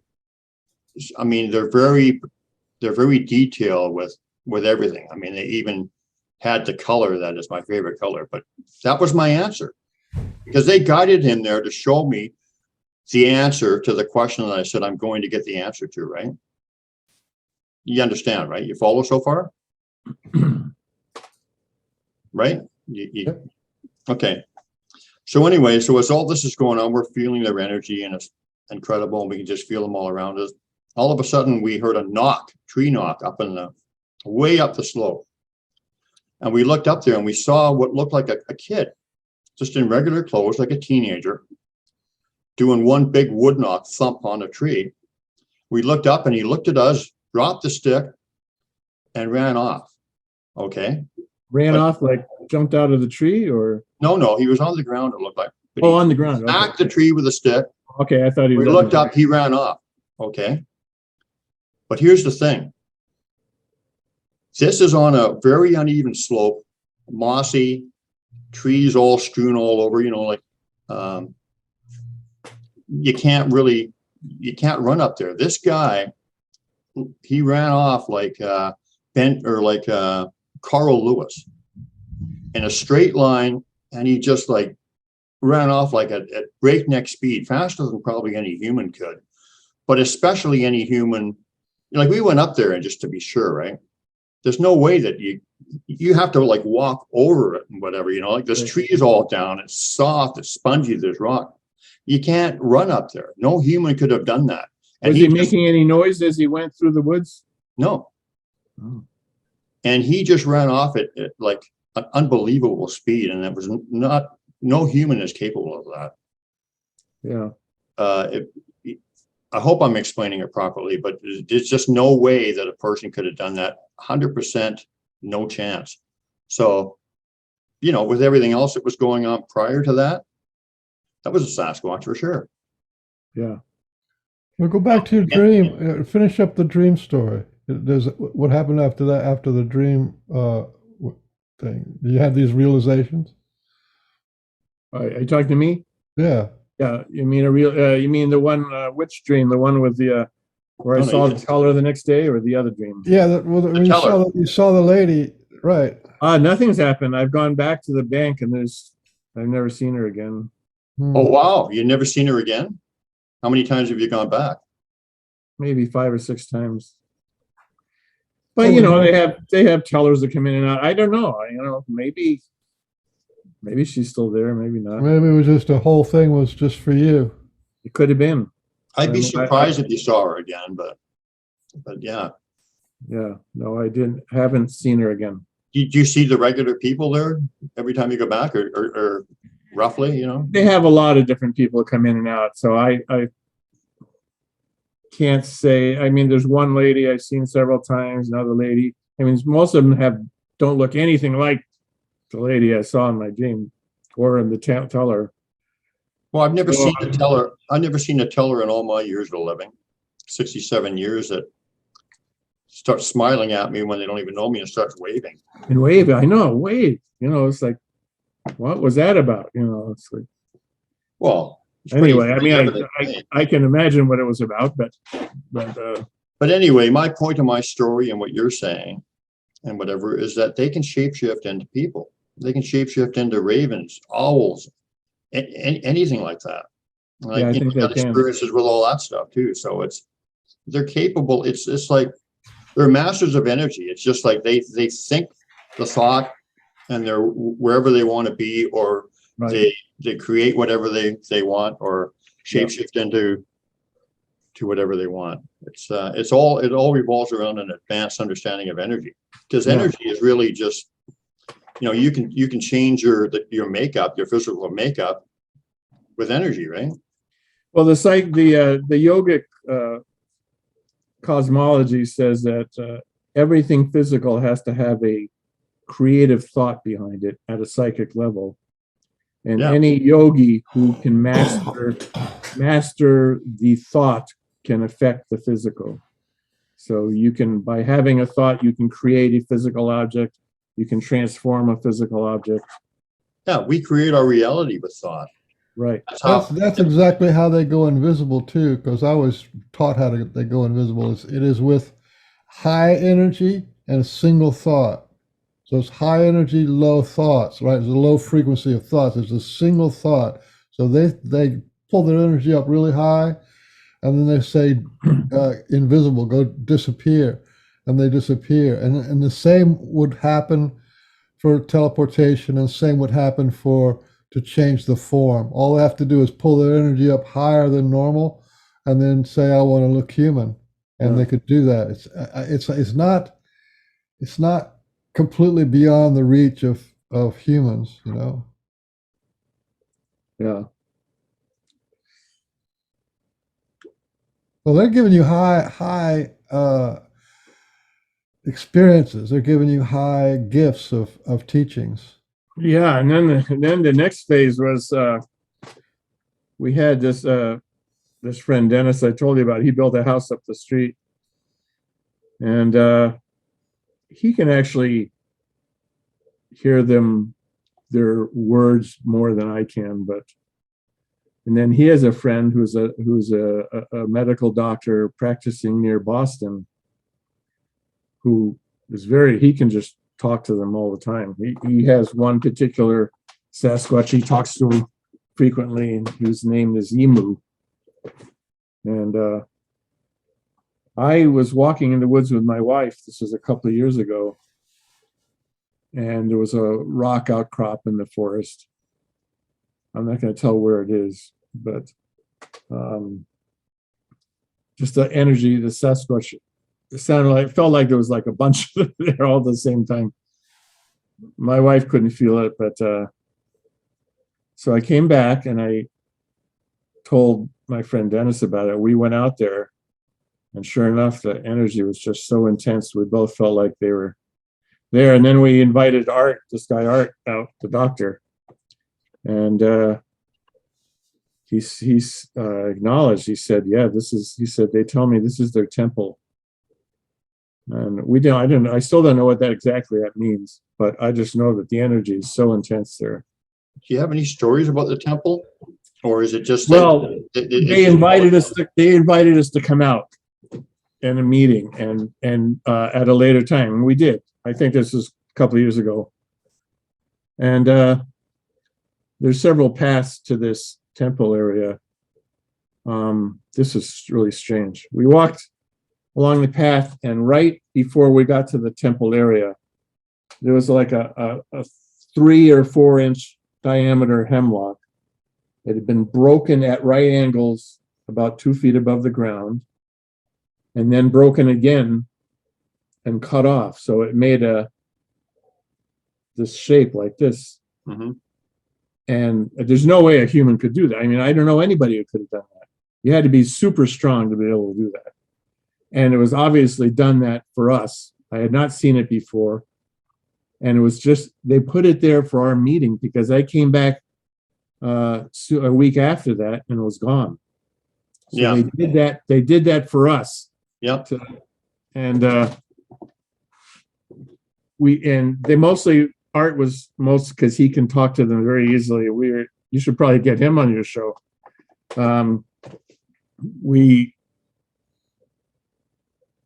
They were guiding us to come up to a part of the temple, and they said, okay. And we felt there was a lot of them around us. Art said there was at least 8 of them. They told us to sit down first, do deep meditation. We did. We sat down and we did as deep a meditation as we could, all the time feeling their energy. You know, it's like hard to do meditation when you're getting all this energy for all around you, you know. And then they had us stand up, and they had us like reach towards the sky like this. And then they said, imagine that you're a tree and that you've merged with a tree. And we all imagined. I literally felt like I was a tree. My arms were branches, and I was going out towards the sun. And it was just an amazing feeling of how they were able to get us to feel that, you know. And then any thoughts on why they wanted you to feel that? Was there any significance of that? The only thing I can think of is that I've heard that they actually during the day they live inside the trees and gain energy from them. but that's the only thing I can think of. And then you were saying, And then they said, we're going to do a healing. And so Art, Janice, and I, actually, there was a woman who came with us too. We all held hands, and there was, we could feel them all around us, and they were just bathing us with this energy. I did not experience any healing. Didn't have anything wrong with me that I knew about. So, but still, it was amazing. Just the intense energy was so amazing. I can't even describe it. And then they told us through Art, they said, they want us to form a group, small group, and eventually the Sasquatch were going to teach us how to heal. They would actually have classes for us, during which time they said they would materialize for us, and they also said they would bring an extraterrestrial or two. wow. But they said it would have to be when they felt the time was right, and that was about 2 years ago. It still hasn't happened. Well, they've opened up my abilities on healing, and or at least made me aware that I had those abilities. So that sounded very, very true to me. Yeah. So let me ask you. I think that's very important what you just said, that they're willing to teach humans to heal, and they're going to bring in the ETs, because there's some ETs out in New Mexico called a Ponte, and they are teaching humans how to mind speak to develop their psychic. Wow. You know, Yeah. and there's other stories about like I said, they attempted to teach me how to go invisible, and I think that's congruent with what their overall game plan is like the greening or maturing of humanity. Mhm. Yeah, well, I had another lucid dream where was this last year or year before? I can't remember. In the dream, I'm walking through a pine forest. There's a little bit of snow on the ground, and all of a sudden this Sasquatch woman comes up next to me. She had long brown fur hair, not fur hair. She was taller. I'd say she was 6'8", 6'10". So she's not as tall as a lot of the guys, and behind her there was I knew it was her son was walking behind her, and he had the reddish brownish hair, and I got the feeling he was about maybe 10 years old, but he was already as tall as I was, but he was very thin, obviously young. Anyway, and so we're walking together. She's on my left, and I said, "What is your name?" And this is really interesting. As soon as she said her name, it was like I got it. She gave me a close-up of her mouth forming her name, and she said Mauna, Mauna. And I said, "Can you repeat that?" And again, it was a close-up of her mouth, Mauna. She was making sure I saw the pronunciation. Wow. And then I started asking her questions, and we carried on. She was answering every question I asked her. And I got this overall feeling that the whole intent of her walking with me in this dream was she wanted to convey to me that the intent of the Sasquatch was to eventually, they wanted to be able to walk side by side physically without any threat or anger or judgment or Right. anything, as equals. Yeah. And she said that's their intent. And that's why they contacted me. That's why they're contacting many people. However, I don't think the time is right yet, but I guess we're coming closer. Yeah. So let me ask you something. So Art and yourself and this other guy, is the messages with the general, the messages or whatever, I guess you could say, are they all in harmony with each other? Yeah. You mean the Sasquatch or us friends, people? The messages or the communication that you three people are getting from the Sasquatch. Yeah, we're all getting the same are they all thing. in union and harmony with each other? Absolutely. But I wanted to bring up, the lady who was the teller who came, in that dream. Yeah. He made sure that I knew that all the Sasquatch weren't necessarily all in total agreement. There's some dissension, but that the leaders are in unison and they do want this to happen. But Well, I think I that's mean, I think that's what the ET people want too. The ET people want to be here, whether it's visit or to live permanently, or like long for their life on Earth, and be able to walk with us in a totally accepted Right. manner.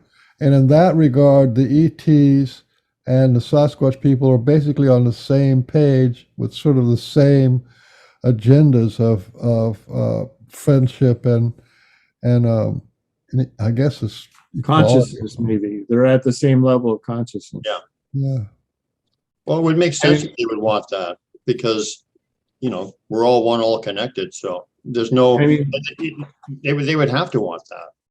Kiwani showed me on his map of where there was he called it a UFO landing spot in our forest. And I've seen 2 UFOs descend into that area at night, but that's all I've experienced. Take the One interview was- over for a minute, Beans. I'm going to go make myself a cup of coffee. Sure. I'll excuse myself for a few minutes. I'm glad we're just have a little. You have such a great relationship, and I'm just so pleased that other people are having these high quality, spiritual, heartfelt experiences, and I think the lucid dreams, are a much bigger part of it than most people really understand because they can do things in the dream state that like my very first encounter with the Sasquatch was a 3-hour dream of talking Really? to a rock. Yeah, it had me talk to a rock god. Rock god told me the whole history of the world from the point of view of water and rock make life. So we went through the whole evolution of life on Earth. Wow. And that was a way of saying, answering the question about mind speak, for the Sasquatch to say you can talk to a tree, you can talk to a rock, you can talk to the clouds, you can talk to, you know what I'm saying? That is a reality, that everything is conscious in the universe and everything can communicate to us and we can communicate to them. That was like the 3 hours, and then it was 3 more times after that. The next day, and then the next day. One of the final ones was, you'll get a kick out of this. One of the final understandings that the rock god talked to me about was actually several years. This was 2012, so this was at least a 2020. So it was from 2012, the rock god showed about quantum physics and how they wanted, the rock people wanted a science of consciousness, right? And quantum physics is basically a science of consciousness. Yeah. So, and they showed how the rock people set up this whole thing of bringing electricity to the earth. And then, they showed that whole little double slit experiment and how a photon can be in a field and be anywhere in the field and be anything in that field and have any path in that field. And then when you observe it, it collapses the field and it becomes a particle. So it can be a particle wave, and which is the basics of the beginning of quantum physics. Mhm. And entanglement. We have absolute entanglement. Entanglement's kind of weird. Yeah. Yeah. Very weird. I don't understand it at all. Well, that goes along with all one. If you're all one, that means you're pretty much entangled. It's absolute entanglement. Yeah. I mean, I believe there is entanglement. I just don't understand the mechanism by how it happens. That's all. But it's interesting. Here's an example of entanglement, right? And the collapse of the wave function. You have 2 babies jumping in a bed at night, and they're supposed to be asleep, right? And the mom is in the living room, and she walks down the hallway and say, "Babies, I hear you," or "I see you," right? And they're jumping and excited, right? And as soon as she speaks, they collapse their wave function of play. And as she begins to come into the room, they immediately collapse into a particle. And they did this because of their entanglement with the mother. They knew that the mother was going to observe them, and so they collapsed what they were doing. They stopped what they were doing. It's basically this very simple function of life so it would be the same thing of a couple of workmen working on a bridge or something, or working in a shop somewhere, and they're at lunch and they're eating their lunch.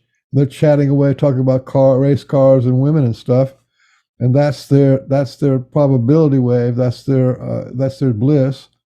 And then they hear their boss coming, and then they have to collapse that and go back to work. It's very simple psychology, but it all has to do with entanglement. And they're entangled with their boss, so they already know what the boss is going to say to them if they see them goofing off after lunch. So it's the physics of psychology is actually what it is. Yeah. Yeah. So my oldest daughter, when she was about less than one, maybe she was just learning to stand up, holding on. And we put her in a crib in one of the upstairs rooms. It was a large room. And we knew that when she stood up next to the crib, she could barely put her nose, up to the edge. So there's no way she could get out. So we're downstairs and all of a sudden we heard a thump. And she was crying. We walked up the stairs. She was on the opposite side of the room on the ground. We still can't figure out what happened. It's like very strange.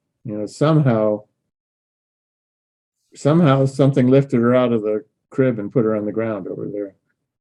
And I often don't know if she did it with her own mind or what. I don't know. But Well, children get visited by the star people and by the Sasquatch people. right. The Sasquatch people are really interesting is because they can follow somebody for a whole for their whole life before they Which introduce I think they've done themselves. with me. I'm pretty sure they've done it most of my life anyway. So they knew, and they also know when you're going to have a baby, when you got married, and all that kind of stuff. They see that coming, and because that's part of that life review thing. Yeah. So when you were 12 or 15 years old, any Sasquatch that did a life review, and they would already know that whenever it is in your 50s or whatever, you're 60, you're going to have a face to face, or you're going to become friends with a Sasquatch. They already know. So yeah. It's a great way of looking at life for sure, because Yeah. it's just being connected. We're taught not to be connected. We're an individual, isolated, but that's not really the truth. No. I mean, I believe that they have a sort of group awareness. They're always aware of each other. They always know what each other's doing. It doesn't mean that they have to agree with each other, but they are certainly aware of each other, and they're aware of us. And I think the most important part, though, that they've stressed several times is that they want to be considered equals. They don't want to be, the advanced race of beings. They don't want to be animals. They want to be equals, and they want to live alongside us, as naturally. And I think that's a really nice way to think. I think that is actually the fundamental truth of the nature of reality.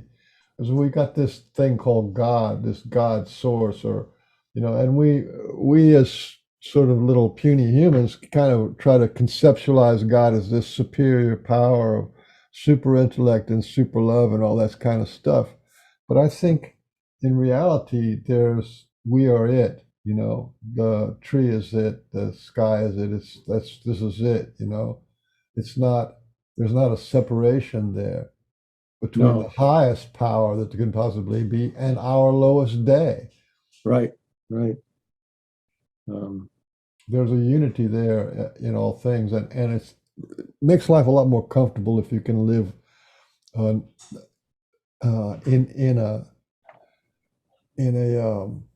a unity kind of a understanding instead of a hierarchy.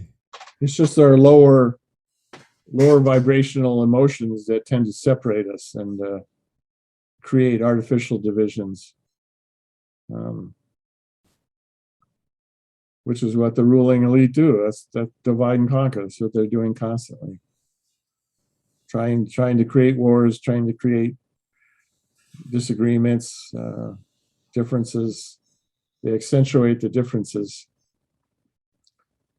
Yeah, I think it's our job to choose love, and one of the things Absolutely, we yeah. came here to do is to choose love.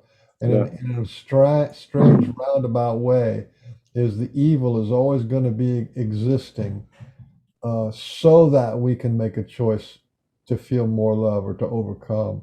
Right. And so it's kind of like playing the good cop, bad cop kind of a thing. And it's our job to say, let's be the good cop. But so I don't really see evil as ever really going to be conquered. It's just going to be balanced out, but it's a necessary part of the pendulum of the polarity, good and evil. I was listening to your thing about they wanted to be treated as equals or whatever. Reminded me of one of their very, like we people, we put ourselves on a pedestal and to separate ourselves from everything in nature and in creation, like we're better than it. Yeah.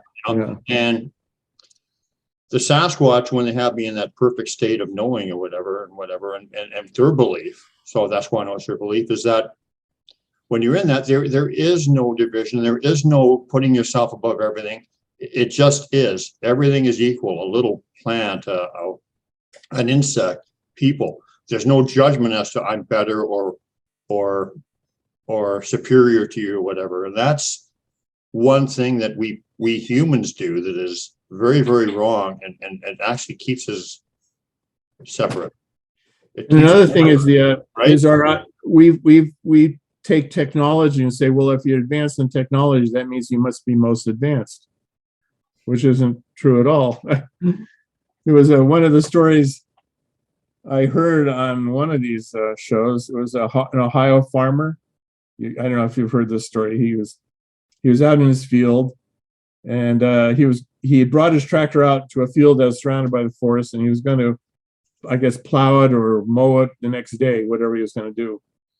He came back in the morning, and there was somebody driving his tractor around the field, and he couldn't see who it was. And the tractor eventually came up to him, and he saw it was a Sasquatch driving his tractor. And the Sasquatch stopped the tractor, smiled, called out his name in English, said hi, whatever his name was, jumped off his tractor and ran off into the woods. And he said, at that point, I had to realize they have no problem with technology. They just don't like it. That's true.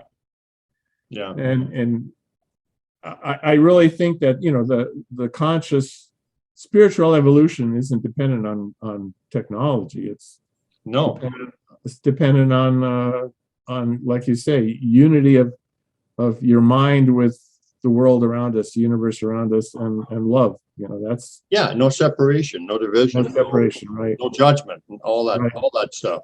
Right.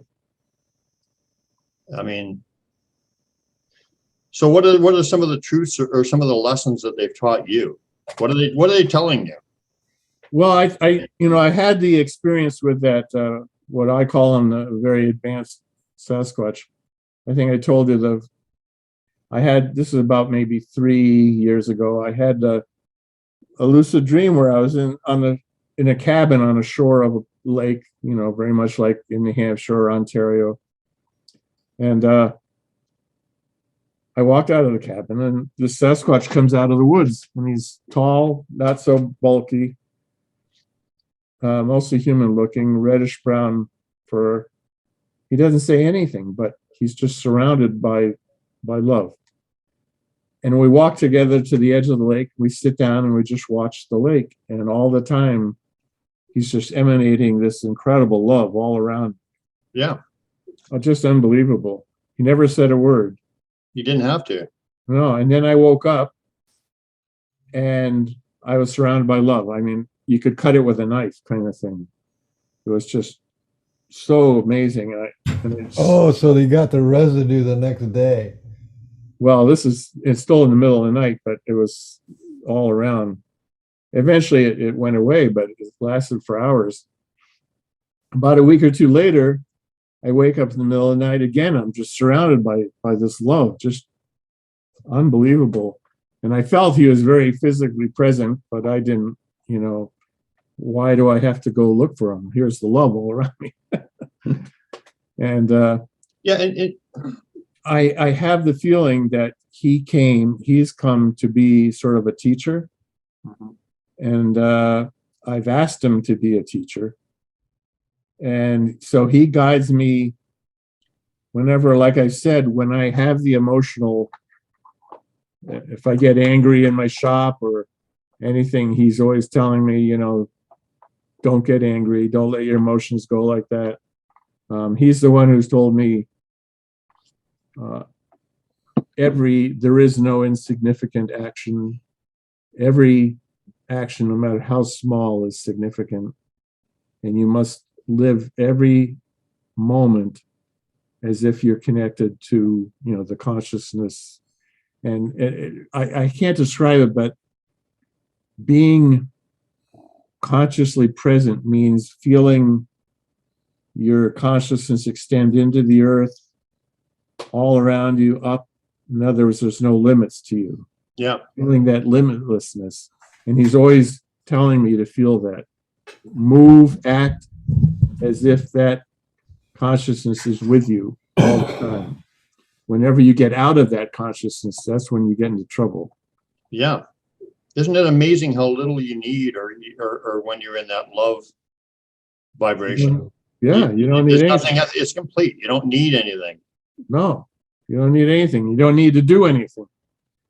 or you don't need to possess anything, or Right. kind of thing either. But the point is that that spiritual teaching, I mean, something as insignificant as like grabbing a ruler or something, that can be a spiritual action. Do you know what I mean? Yeah. Everything. And so I'd say that's the most significant thing this one guy has taught me. And I mean, I don't see him. I only saw him in that one dream, but I felt like he's constantly helping me like that. Well, can you? I can tell the energy signature of 3 or 4 different individuals because they've got personality in their energy. Can you read different individuals' energy? Do you know who's who sometimes? I've had that problem where I have difficulty because their vibration generally is so high I can't tell them apart. I can tell if there's more of them around me than less. I can. I mean, whenever I make an emotional mistake and he chimes in and does something, I know it's that guy, but I don't. Other than that, I don't feel his presence any more than others. Well, let me give you an example. Like, for instance, a juvenile will have a mischievous, playful, juvenile kind of energy to them. A female will have a softer kind of energy. Definitely feminine. Yep. Yeah. And the males, like for instance, initially, my first contact consciously, although I've been connected to them all for eons, I suppose, but my first conscious contact in this life was a female, and I got used to her energy. It's very feminine, very nurturing, very loving, or whatever. And she got pregnant with twins, so she had to step aside, and her father, Ari, took over. And when he took over, it was like, holy crap, dude, will you back off? It was so strong and powerful, loving, but just so different and male and powerful and whatever. Yeah, omnipotent or whatever. That the difference was like night and day. But this is the funny thing. I said, hey, we back off a little bit, tone it down, and you know what? He did immediately. As soon as I formulated the thought, he took it down to a more bearable. Well, I wouldn't say bearable, but a more comfortable level for me. Yeah, I have not felt too much differentiation other than when when I have the psychic dreams, they're definitely different people. This guy Throg, I've had 4 lucid dreams with him.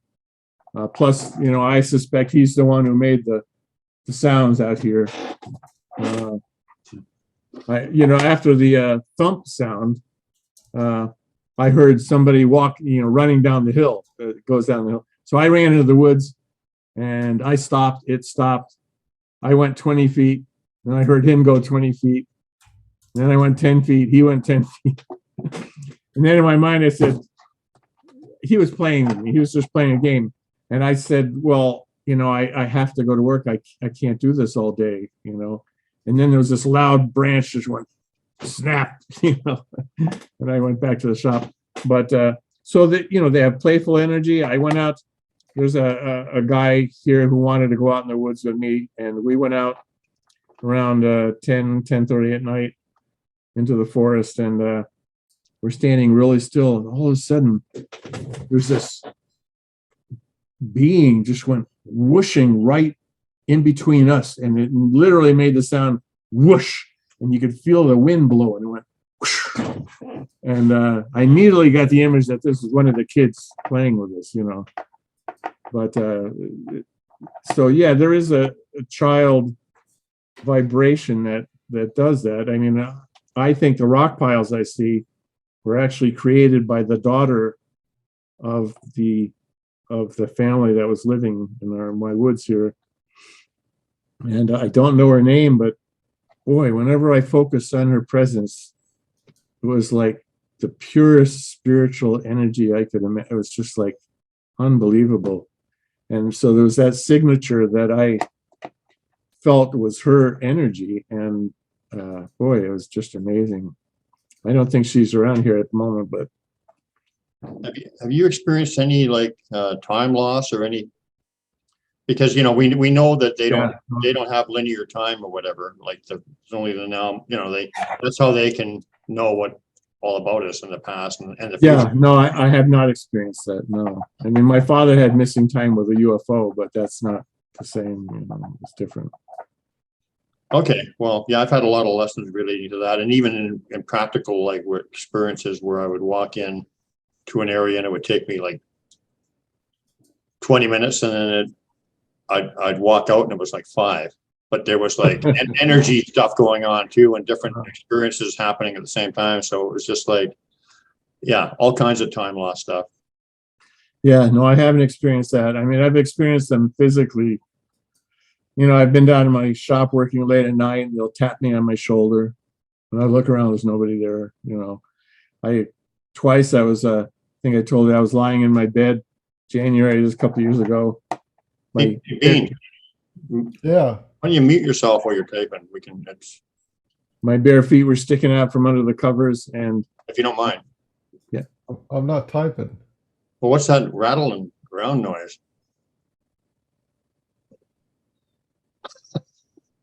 I'm hearing this something. Anyway, so my feet were sticking out, and my wife was asleep, and somebody comes up and slaps my foot, and I didn't see anybody. A couple of weeks later, same thing. I'm looking towards the wall, my feet out from under, and somebody slaps my foot again. And I saw nobody. And there's a woman who works for me in my shop, and she's very psychic. I asked her, and she said, "Oh well, they're upset that you keep calling them Bigfoot instead of Sasquatch." And they were making fun of my feet. But so there's physical. They do that. They play tricks. I didn't tell you. This woman has seen them also. This is about 3 years ago. Beginning of August, she was over on the other side of the mountain picking blueberries in a pick your own blueberry field. She was the only one there. It's quite a big field, maybe 5 acres, and she's on her hands and knees picking blueberries, and she heard this rustling near her, and she said, "Uh-oh, there's a bear here, you know. I better be careful." So she said she had this plan. She said, "I'm going to get up slowly, and I'll just slowly turn, and I'll walk away, and so I don't disturb the bear, you know." So she got up slowly, stood up, and just as she stood up, about 20 feet from her, a Sasquatch stood up, and they're standing there looking at each other. And she said it looked just like the one I saw, you know, long reddish brown hair. And she got really afraid because she'd never actually physically seen a Sasquatch. She said this was really shocking, even though she has a cousin in North Carolina who said he's had interaction with them. But then she said, mind speak from the Sasquatch. He said, don't worry, I'm not going to hurt you. And then he turned around and he walked into the woods. And then she saw another one hiding behind a tree who walked off with him. She felt it was probably his mate. And so that was confirmation of my sighting anyway.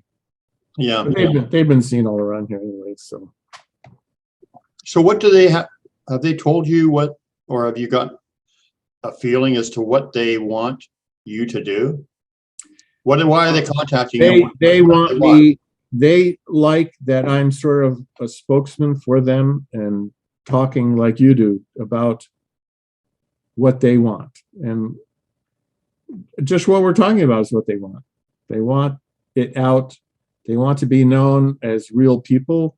They want to be known as equals. They want us to start dealing with love for everybody, not, I mean, it's unbelievable the way the governments are working these days. It's just, I'm shocked, Well, I mean, I don't think it's a new thing. I think that's been going on for thousands of years, but it's just, because of the internet and everything is so open that it's just much more transparent now.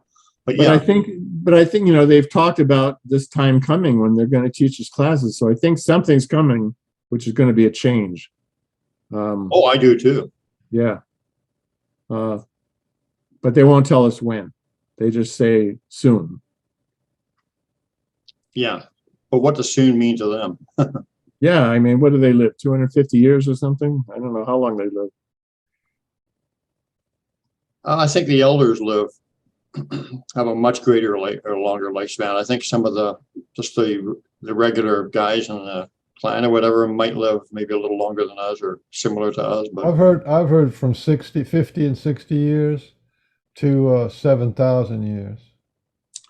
Yeah, I There's really don't know. 7,000 years people, they live on the other side 99% of the time and just come here. That's true. What is time? So we don't know. Yeah, so on the other side, just like it's eternal time. Yeah. yeah, that's the same thing as near-death experience that people say when they're on the other side. There's no time. Yeah. So it makes sense that the Sasquatch have that understanding. Yeah. Yeah. So that's what I think. I mean, there had to be a reason they contacted me. I will tell you a story that Art said, which I don't know if it's true. Art said his Sasquatch friend Emu told him that in a previous life, Emu was a human and that I was a human. We were both friends and we were in a tribe in the Midwest somewhere, and that we worked as the liaison between the Native American tribe and the Sasquatch people. And that's what he said. I have no memory of it. I have no experience of that, but that's what he said. And he said, that's why I'm here now, because of my past experience with the Sasquatch. Well, that makes sense. Could Whether be. it's true or not, but it does. Whether it's true or not, I don't know. But anyway, that's what he said. And only this life I'm human and he's Sasquatch. So. But there does seem to be the people that they really trust and connect with do seem to have a lot of commonalities. That's what they say. They respect nature. They respect, their spiritual people, feel energy, that kind of thing. There's a lot of commonalities, open-minded. Yeah, and they definitely told Art that they trust more people who they've had dealings with in past lives. Wow, that's a good one. Yeah. For sure. I'd like to extend an invitation to you to go out and talk to your friends who are having experiences, and for you and them to both come on the show, or as many of those people that are significant, especially the ones that you would consider in that group of the ones. I'll certainly ask them. Yeah, I'll ask them. Definitely ask them, because in a way that just to let you take a step forward into an ambassador or I'm not sure ambassador is the right word. More like a liaison. That's all. A liaison, and I think that's a good role. I feel like a liaison. And Yeah, the reason you why, both are, yeah. the reason why I'm on this show is because I don't go into the woods that much, so I don't have like this great woods stories. Mine's all kind of spiritual stories. They come to me, which is kind of unimportant. That's Yeah, important. That yeah. you don't have to Sure. go to the woods to find Sasquatch friends. Yeah. Yeah, I'll certainly ask them and let you know what they say. Or we'll have like a roundtable show. Yeah, we can have a round Yeah. table. Yeah. Yeah, that's That Art guy, well, they both sound great, but I don't know the other guy's name, but Art definitely sounds interesting. And Dennis is the other guy. yeah, yeah. Well, we're still in the minority here. We're in the minority in the Sasquatch world. The friends of or the mentors with the Sasquatch is pretty rare. Like Yeah. there's one group there's a couple of groups one is 70,000 and another one is 40, and a couple of it 40,000 and 30,000 members, right? And we're sitting at 1,000 people, and there's another group that's got maybe 500, and there's another group that's probably got maybe another 800 people. That's it for the people who are friends of the Sasquatch. Hmm. yeah. But if you got a show where you're talking about monsters and they're going to kill me Yeah. and I don't even I I don't even listen to those. yeah, but those guys will have like 90,000 members or whatever. Yeah, it's the fear thing. People like to, oh, we got to fear the Sasquatch. I hate that. No, I don't want to. Yeah, but it's okay because to me the Sasquatch people are doing the same agenda as the same kind of a plan as the star people. And in the beginning of the star, of the aliens, it was the alien invasions, and the aliens are going to eat you for dinner, and the worlds at war, and all that kind of stuff, and fear, and aliens were always monsters.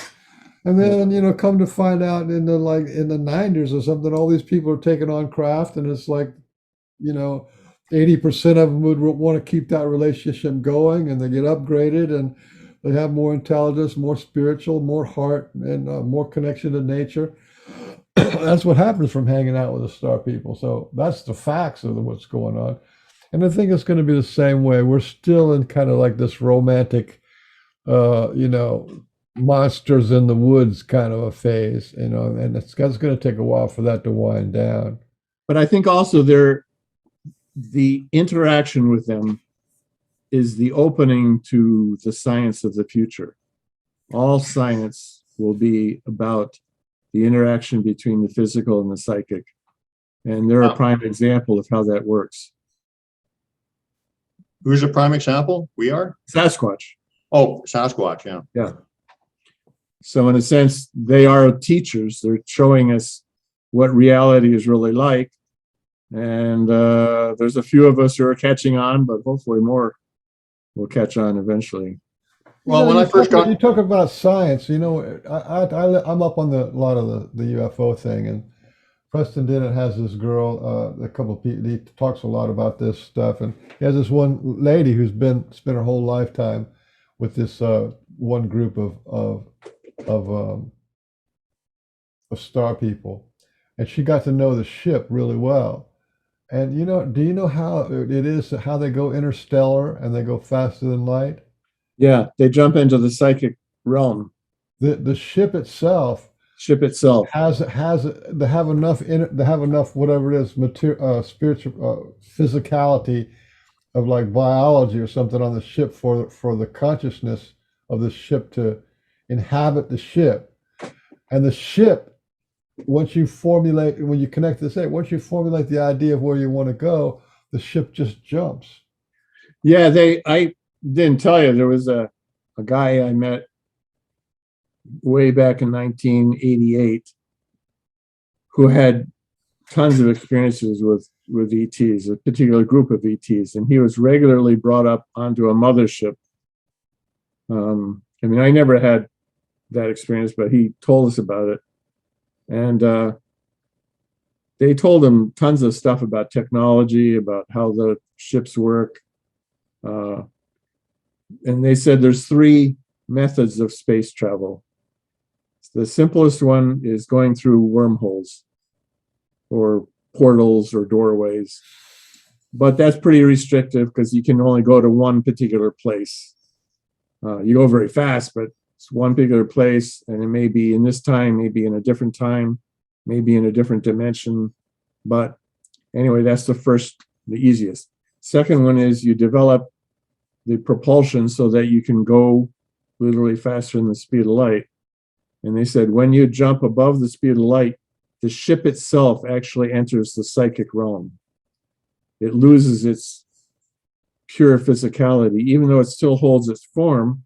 If you were on the ship, it would still look like a ship. You'd still touch things, but it's not a purely physical ship anymore. And from that point, they're out of our timeline. They can then interject in. They said time is like a movie. It's like a bunch of different scenes. It just happens so quick, it looks like a continuum. And they can interject their ship into any point in time in that timeline. And so we all of a sudden we'd see it ship there,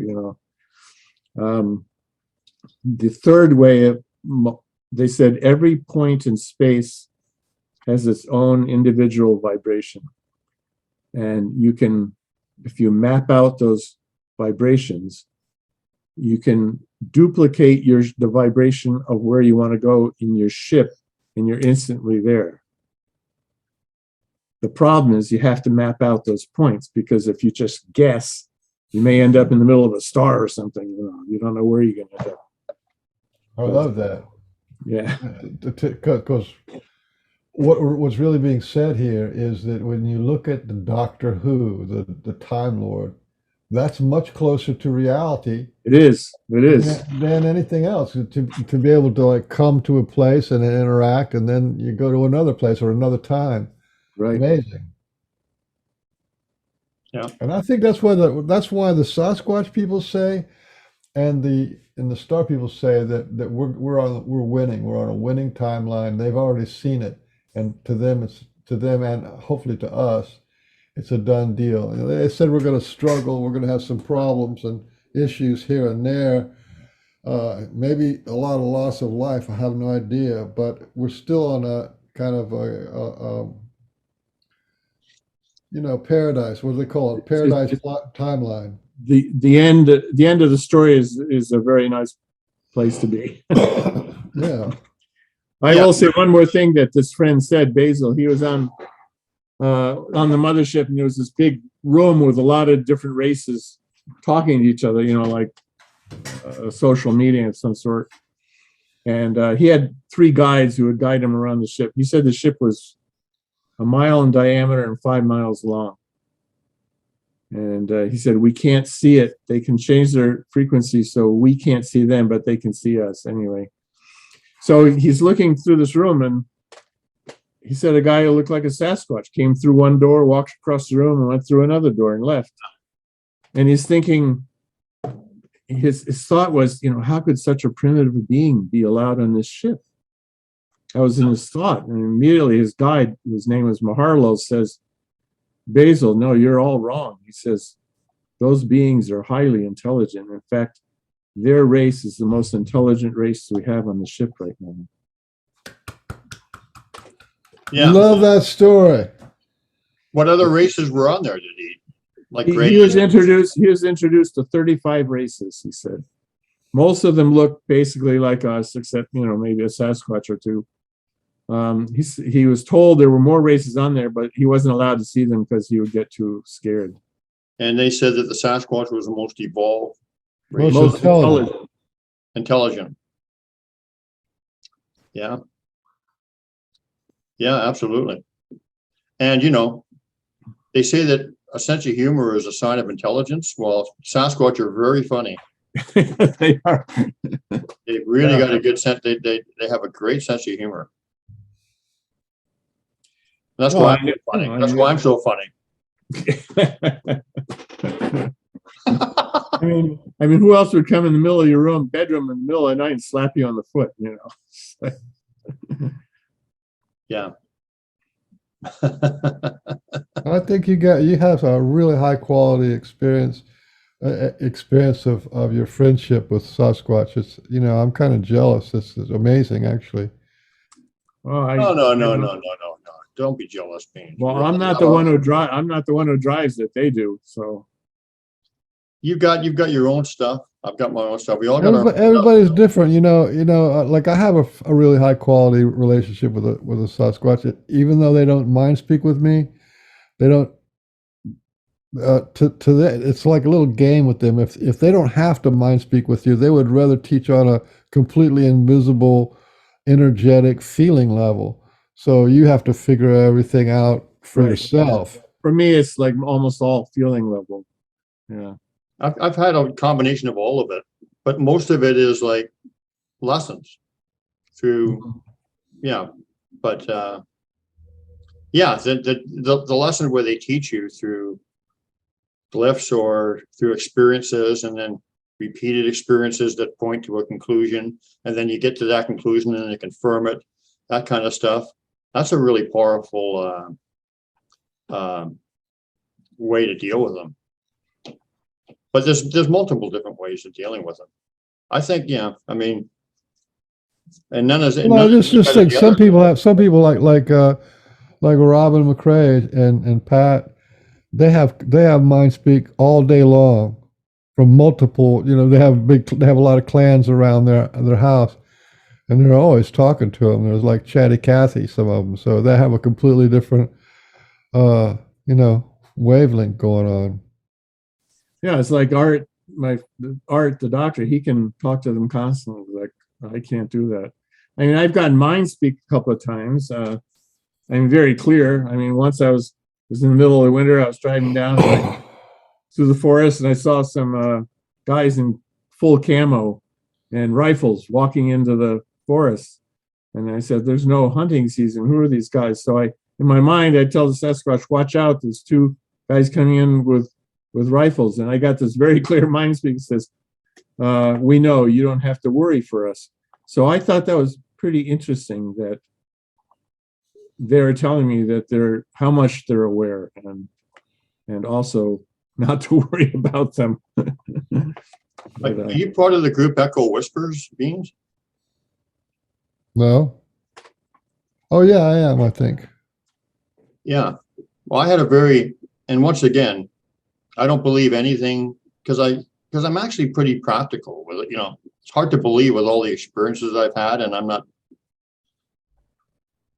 saying, more than other people, but with the experiences we've had, is more likely to remain practical and, and use discernment or whatever. But I think you really have to, but I do. But anyway, on this Echo Whispers group, actually Jean, she's in there. Remember Jean Kimera? We had her as a guest. Mm-hmm. She's the one who got me to go over there. So every Saturday they have a Zoom call where all these spiritually minded people, and a lot of them are into UFOs and stuff like that, but basically the same kind of stuff that we're into and our kind of people. And so they have a little Zoom thing where everybody talks to each other. And there was some lady on there, and I picked up, I didn't know her, but I'd seen her on there a few times. And I picked up that she was psychic because she was doing a reading on this guy, right? And then she was asking everybody questions about if you could hear the future, would you want to know it? If you could learn about your future. And me and this other fella were saying, well, not really in most cases. I guess there are some exceptions. Like I wouldn't want to know when I'm going to die, and I don't want to know anything that's going to influence me on my path or whatever, right? So, but I said there are some exceptions. So I said, well, but I'll tell you what, why don't you just tell me something positive about what's going to happen to me? So, and once again, I don't know if this is going to happen, but it makes sense for a few reasons. First of all, this lady doesn't know me from Adam, right? And she says, I see you were 3 big feets, she said. She called them big feet. Wow. She didn't even know she didn't even know the name Bigfoot, I don't think. She called them big feet, which I don't like the name Bigfoot either. I think it's disrespectful, but whatever. So she said you were 3 big feet. And they're gathered around you. And she even drew what she saw. She drew a triangle, right? With 1 Sasquatch here and 2 at the corners of the triangle. And then a semicircle with me in it. And she said that I was actually talking to them in the physical. Like, that I'm going to be talking to them actually in the physical. They're going to be there, and they're going to be there, like, Materialized. yeah, fully physical and talking to me. And she said there were 3 of them, obviously, which makes sense because I've really connected more so to 3 than any of the other ones. So a lot of the stuff she said made sense. And then she said, and you're going to get the biggest download you can imagine, like just a massive, massive download. Enough for another book. Yay. Yeah. And then she said, but they're going to put a bubble or something around you so that you're cloaked, and so that because they don't want anyone else to witness it. And she said it was going to happen within 6 months. So whether it happens or not, I don't know, but a lot of it rang true. Well, and I was getting energy confirmation when she was saying it, so maybe it is going to happen. But I'm looking forward to it if it does, because that's always been my kind of like the next thing is when I can just sit down with them and talk to them, just like sitting around a table or chatting with them or whatever. Yeah, well, that's what we want. They, when they told us that they would be teaching in the future, they said first it's going to be a small group. And then after that, it'll branch out into larger groups. I think the ETs say the same thing, but go ahead. Really? You have more to say on that? No, that's about it. That's all they said. And they said they would be physical. Did they say what they were going to teach? Some of the things Yeah. they were going to teach? You mentioned some of it. We asked them if they would teach us about nature, about the forest, and they said they would. Who knows what that's going to be? I don't know. I would like very much. I'm sure they know a lot about the forest that we don't have any idea. There's other. They also mentioned there's other beings. I mean, I've had experience with little people too. Oh yeah, you have? Yeah, which is, I'll tell you this. Yeah, tell us about that, and then if you want, we can start sharing some pictures if you want to. Yeah, okay, yeah. Tell us about your experiences with the little people. Yeah. Yeah, well, this is before I knew about the ET, about the Sasquatch. I woke in the middle of the night. I was on my back. My wife was snoring, so I know she was asleep. And pitch black. I couldn't see anything. It was very dark. And I felt these little fingers massaging my. I was on my back. My arms were against my legs on my side. And there was these little fingers from my shoulders all the way down to my ankles, massaging my body on both sides. And so I'm thinking, I'm staying real still. I said, I don't know who this is, but I better be still or else they're going to go away. And they continued. They were going, and it felt like 3 sets of hands on both sides of my body. And I was imagining how big are they to do that? And I figured they're, probably about maybe 2 feet tall. That's what I was imagining how big they probably were. Their hands were very small. And then my foot like involuntarily jerked. And they all got up and they ran out the door. And I could hear their footsteps, like little pitter patter of feet rushing out the door. But I didn't hear them go down the stairs or anything. They just like went out the door and then it was quiet, right? The next day, I have this friend has psychic stuff with beings and out in California. So I called her up and I said, what the heck was that? And the only answer she got was these were people who were they were massaging your body, trying to improve your health. And that's all I got. Sometime later, maybe a month or 2 later, same thing. I woke up in the middle of the night, but this time I didn't feel the massaging. I just heard them running out the door. So I in the process of waking up, they split. You were talking about a healing story. That's a bonus. Yeah, that's amazing. And then we sometimes there are students from a nearby school, and there was a program, and there was a woman staying here for a couple of weeks, or she was going to stay here for a couple of weeks. But the first night she stayed in a room, and next morning she said, well, I have to leave. And we said, why? She says, you have little people living in your house, you know. And she said, I can't stay here.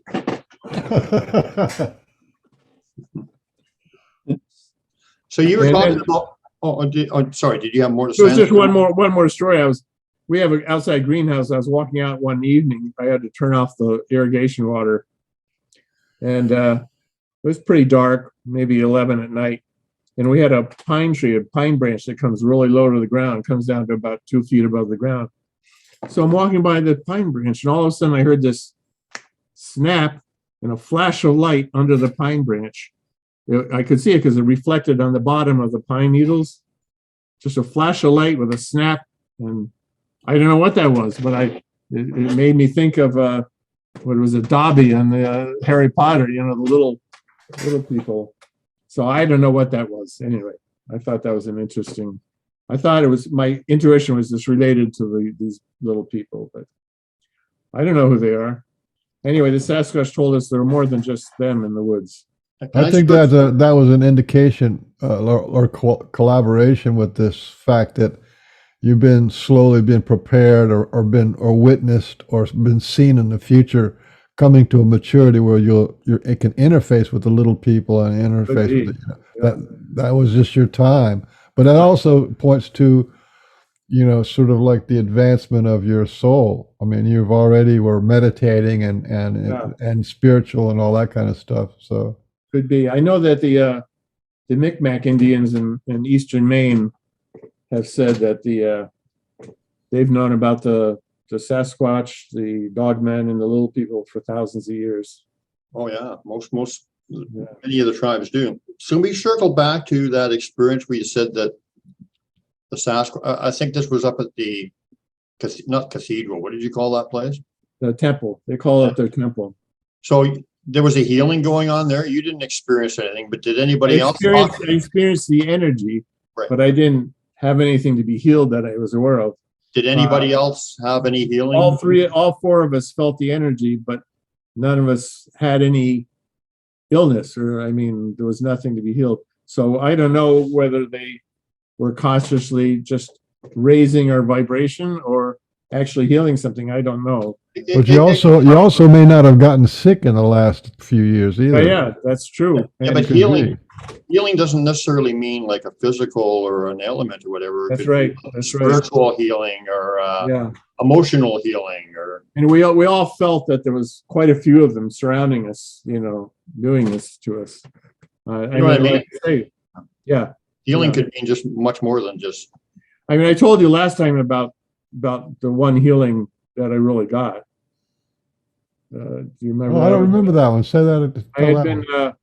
This was April 4 years ago. I was up in. I went to go to a wedding. My brother's daughter got married, and after the wedding, my brother and I went riding on some trails up in Snoqualmie Pass.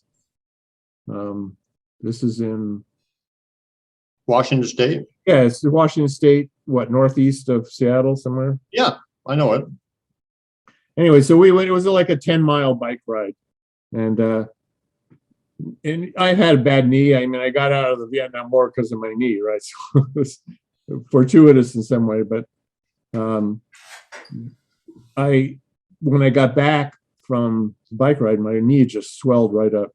It was like I couldn't bend it more than 90 degrees, you know.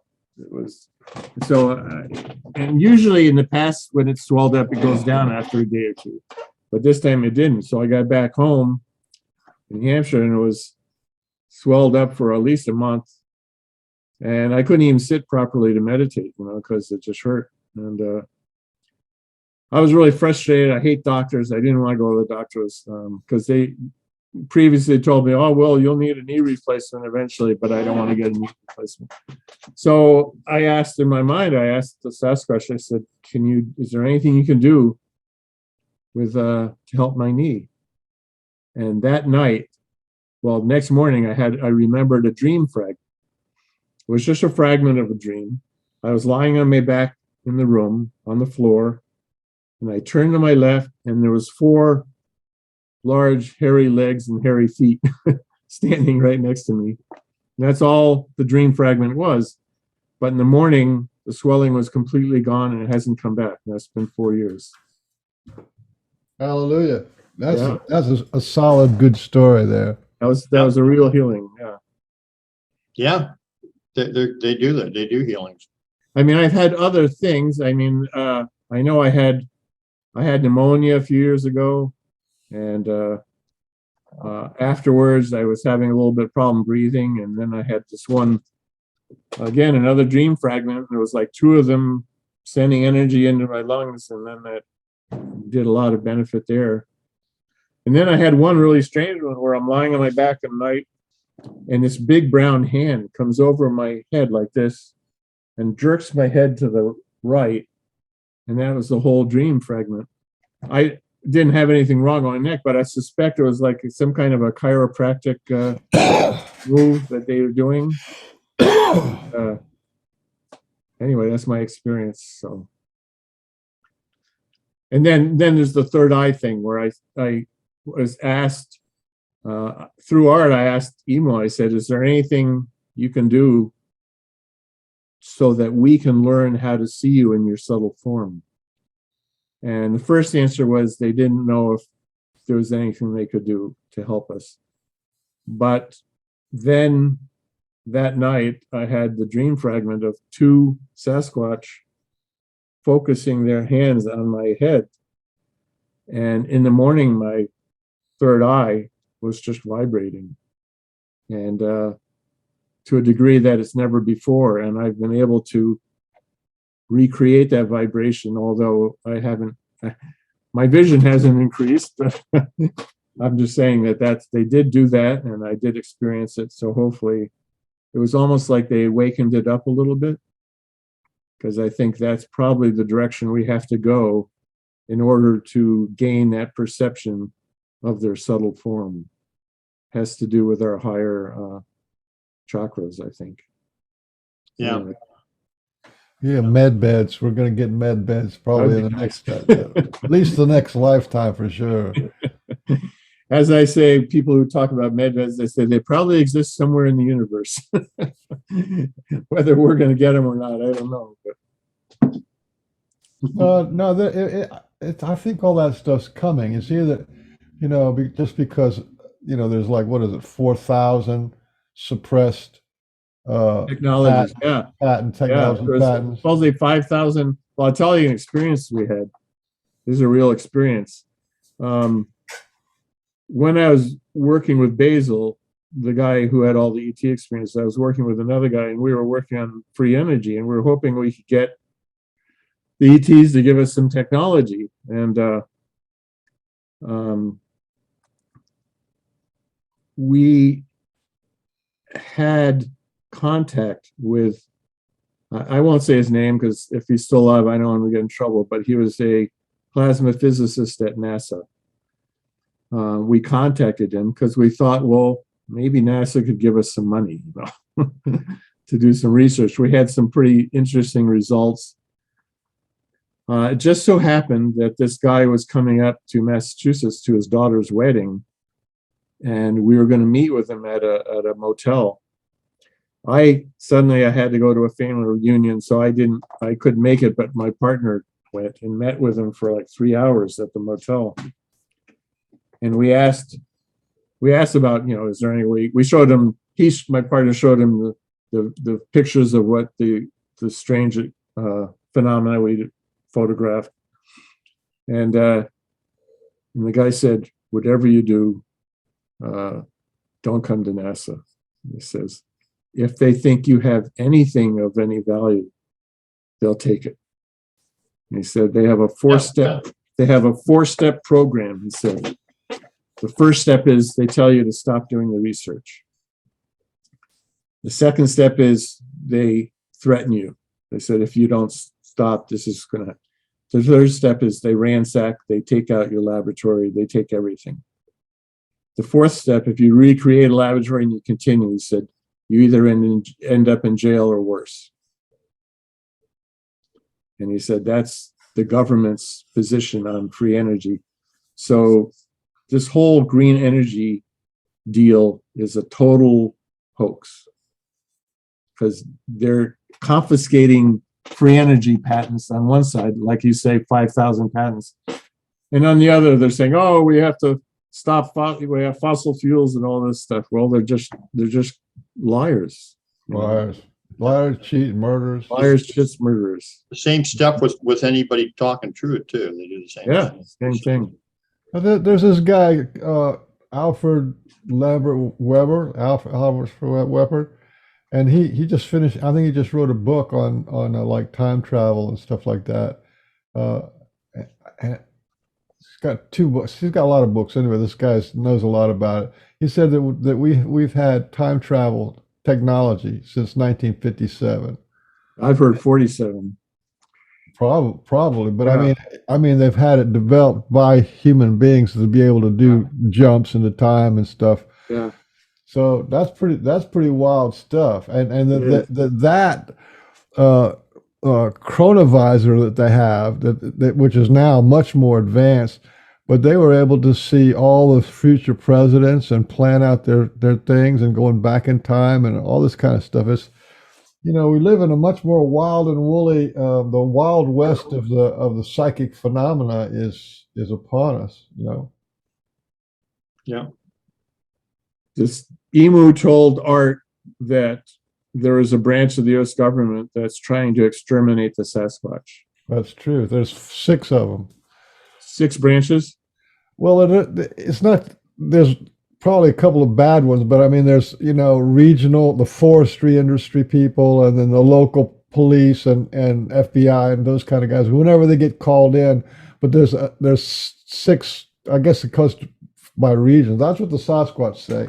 And some of them are really, really, really bad. They could take out a whole mountain of Sasquatch in one night. Yeah. So anyway, it's sad, but That just well, now I'm trying to keep my vibration high on what I hear. yeah, I know. I'm trying to too. Really, that's Don't want to just, descend into that. I shouldn't have told that story. that just really makes me upset. Yeah. People need to know that's another side of the coin. Although my clan, apparently they say they're not concerned about it. Maybe they, maybe they're just, they have ways. What they told Art was they're not concerned about it as long as they're in their subtle form, but they have to be careful coming into the physical so that they don't attract the attention of these bad people. Yeah. Well, listen, some whistleblowers military whistleblowers have said that on every nuclear installation, every what do you call it? There's Army and Air Force installations all over in every state, in every what do you call it? National forest that have military bases. But wherever there's nuclear stuff going on, they've seen Sasquatch. The Sasquatch come and visit them regularly. So, that's kind of like a slippery slope. But I'm sure the big bad boys of the U.S. military don't like Sasquatch just going through 6 or 7 barriers of security and looking up at their cameras like, I'm here. What are you going to do about it? Yeah. Anyway, It's sad how sick these people running the show are. How I mean, the world that we're going to inherit when we get over when we move beyond this is going to be so beautiful, and yet they're just hanging on to these lies and this lower vibrational things at any cost, and it's not gonna, but they're not gonna succeed because, for one thing, like I've said a few times, Sasquatch wouldn't be contacting us with all these messages and teaching us because they already know what's going to happen. yeah, exactly. Why would they waste their time if they didn't know? Right. And as far as our duty, as it were, it's to present the energy and vibration of the future. Absolutely. That's what we're all talking about. Yeah. To represent, to broadcast. I solemnly swear to represent the Sasquatch in a truthful manner. Put your hands up, boy. This is I And promise. to get the truth out there, I pledge my allegiance to the Sasquatch Nation to get their message of love and peace out to all human beings of all shapes, sizes, colors, and varieties. I'm Yeah, on team Inside Out. Well, you can be on both. They're not in conflict with each other. No. Yeah, we should take a pledge every show. Start the show. Anyway, let's get on to some Pictures? Oh, photos. pictures, yeah. Okay, so can you bring when you show us the pictures, can you like make them as big as you can so that we don't have a bunch of stuff in the background and stuff? Yeah, unfortunately, my Windows picture viewer is corrupted and I can't get it to work, but I have another one. It's pretty big picture. You know what I mean? They have like full screen or whatever. That way you Mostly don't full screen. Yeah. that way you don't get all the messages and all the crappy stuff. I'm just looking for the share. Where do I do the share screen? Share screen. Okay, the green button at the bottom. Okay, let me get some photos. The only green button there. Yeah. Let's see. I put aside some pictures of that you might be interested in. Okay, open with.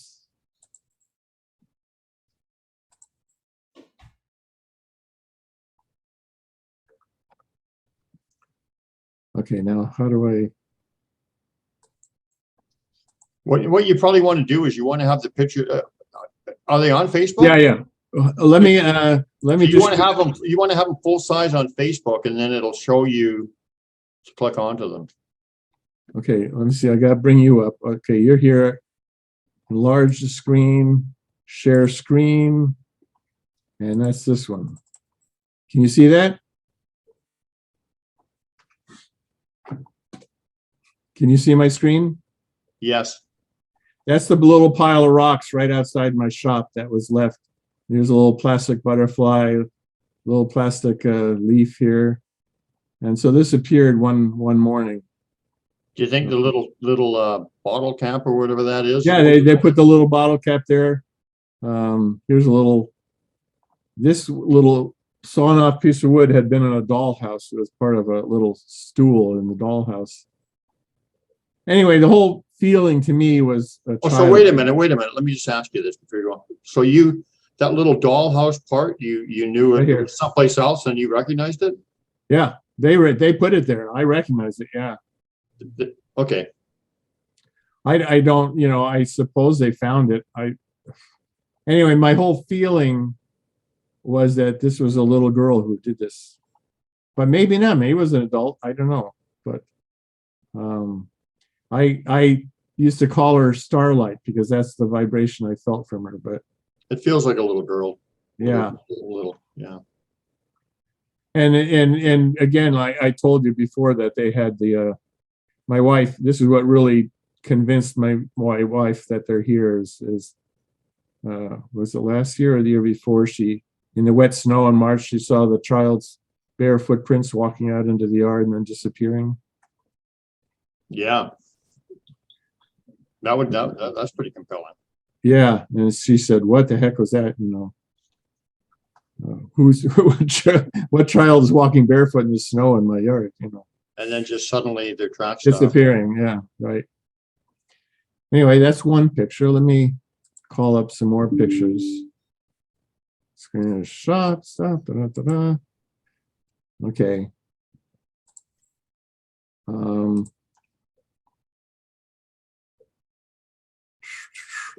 Like I say, it was the next day. Now, where is that picture? Oh, here it is.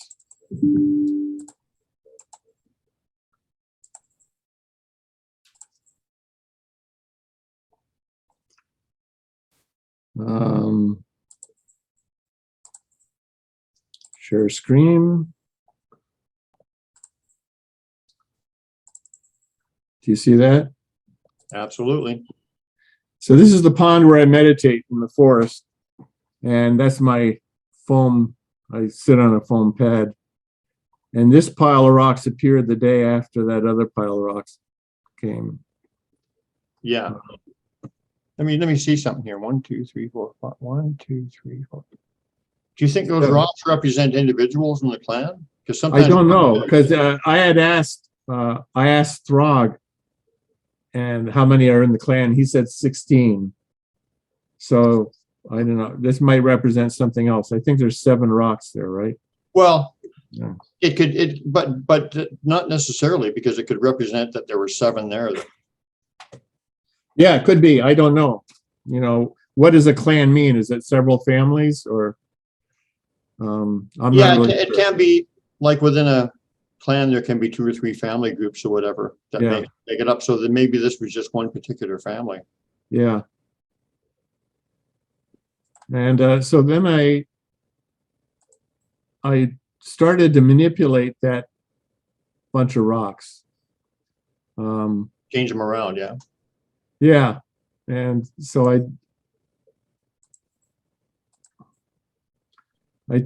made this form. I just did this. I rearranged the rocks just to see what they would do. Yeah. If they would do anything. And literally the next time I was down there, oh, come on.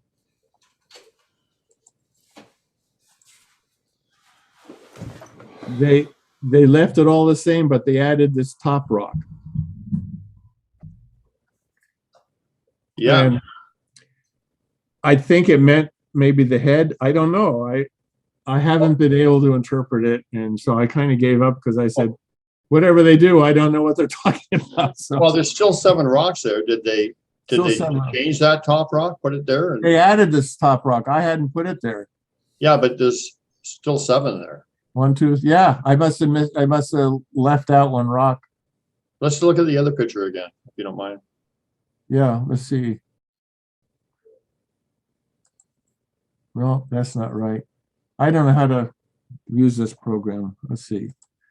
I'll go look at the other. Well, you were doing pretty good. Yeah. Oh,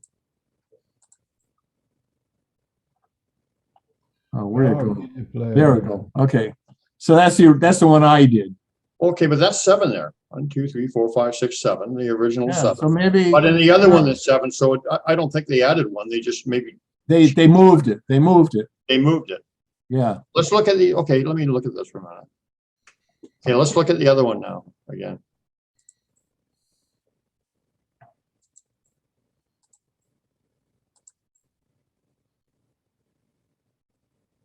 Yeah, they took one from around the heart here and put it up in the head. Yeah. One from you see this the second one, the kind of oval shaped one. Yeah. I think there was one just to the right. Yeah, there was one just to the right of it, right, and they moved that up there. Yeah, that's what they did. Well, just you know, just to show. I don't know if there's a meaning behind that. I don't either. It could you just know. mean that you know Could be they're a- communicating with you. Yeah, Could I think the main import was that they were just saying, yeah, we're watching, yeah, we're doing this. It could mean that one of the Sasquatch in their clan is away in a further away in the woods somewhere. Yeah, I really don't know. It could, yeah, because they're very literal at times. With the glyphs I get, some of them are like a written language. This is my barn, my shop. This is my it's a small little shed. And the psychic lady, when she came down, she said, "Oh, they really like this area. They come out here and hang out here at night," she said. See this light up here, the motion sensor light? Mm-hmm.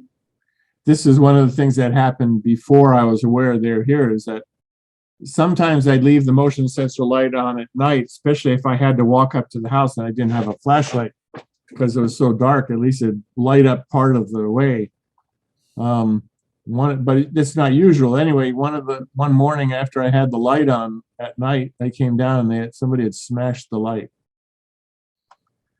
A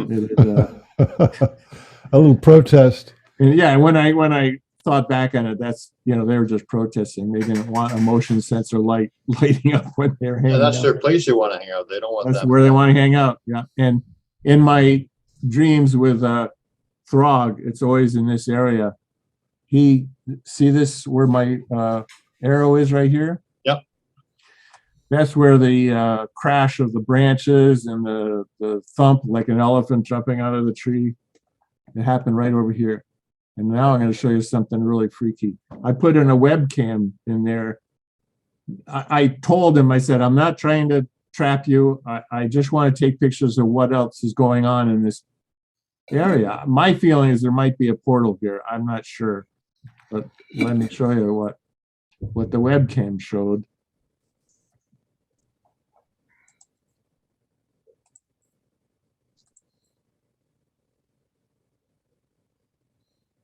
What do you think that is?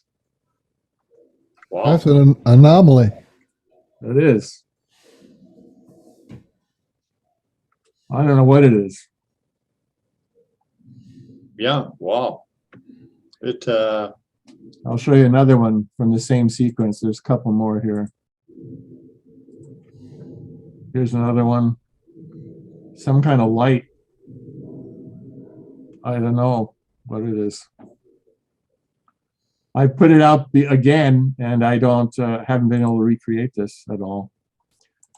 That's some kind of spirit for sure. An orb or something. Some kind of energy, I know. And Yeah. just to show you, this is the same sequence. There was a deer, that was the same night. So the deer come up into the yard from there too, but and I've seen stuff like that first picture before. It's probably, have you? yeah, it's got something to do with some highly. Here's another one from that series.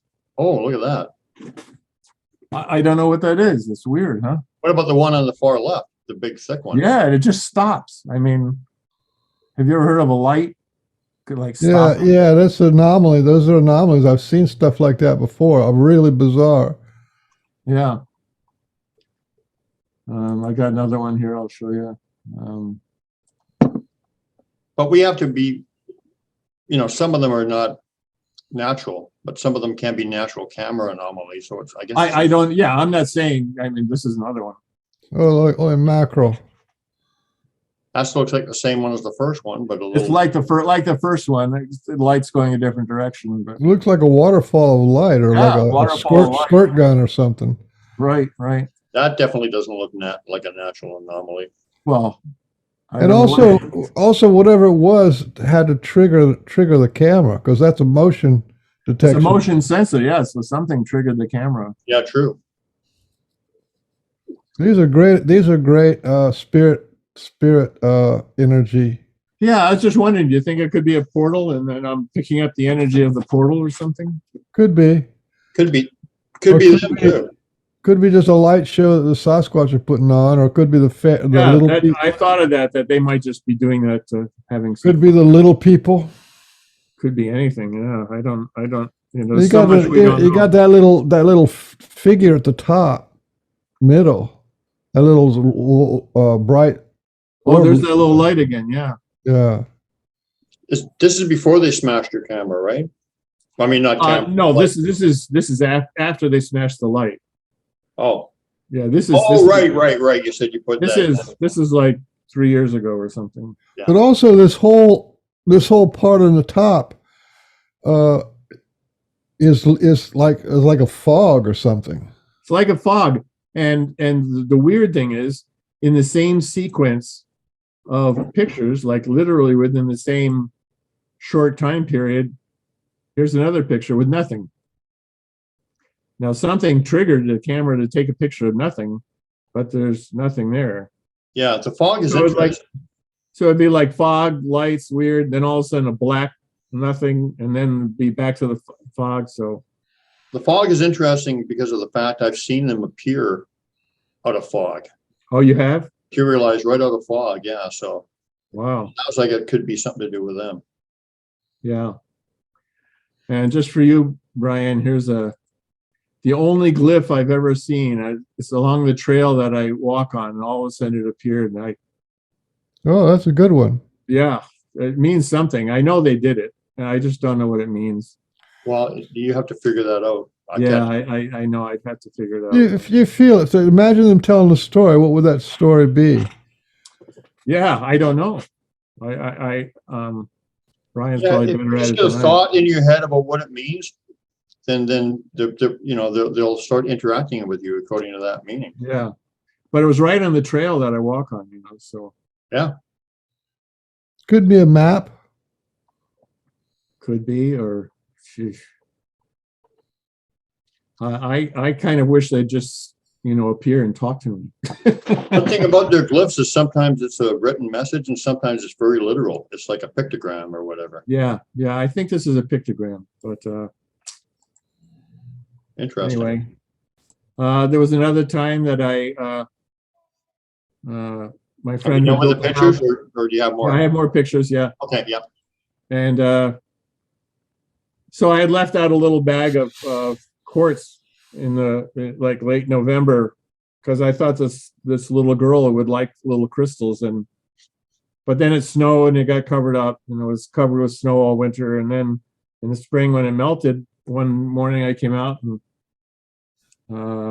this is after the ferns came up, so it was probably in April, and they had taken a little bag of crystals and replaced it with a little pile of rocks. I still have the rocks, they're right over here. But what was that? Oh yeah.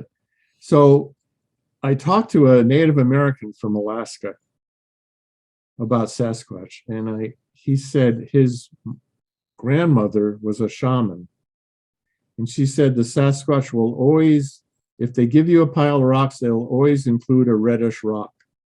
And I can't remember what he said the meaning of the reddish rock is. Anyway, if you put water on this orangey rock, it becomes reddish, and that's because it has iron in it. But I can't remember what she said the meaning was. But anyway,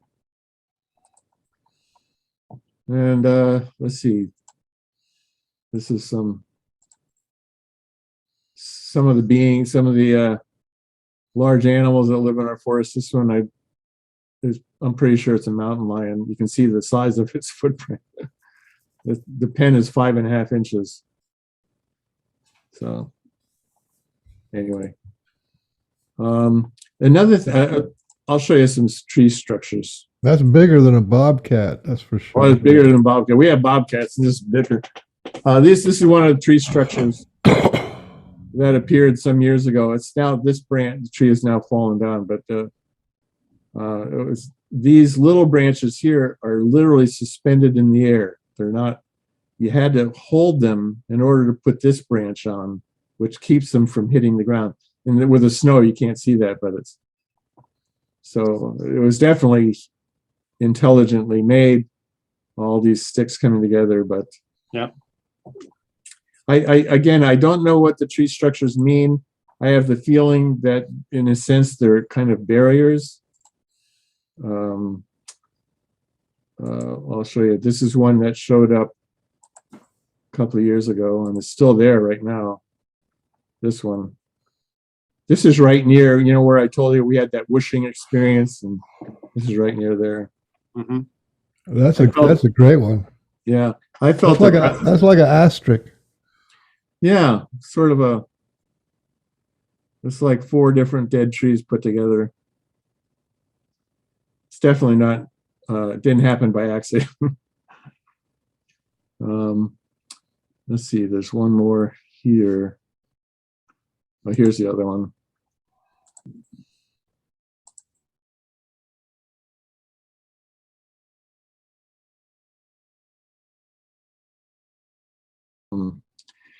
Right near here, have you ever heard of William Jevening? Yeah. Yeah. I'm not fond of him, but he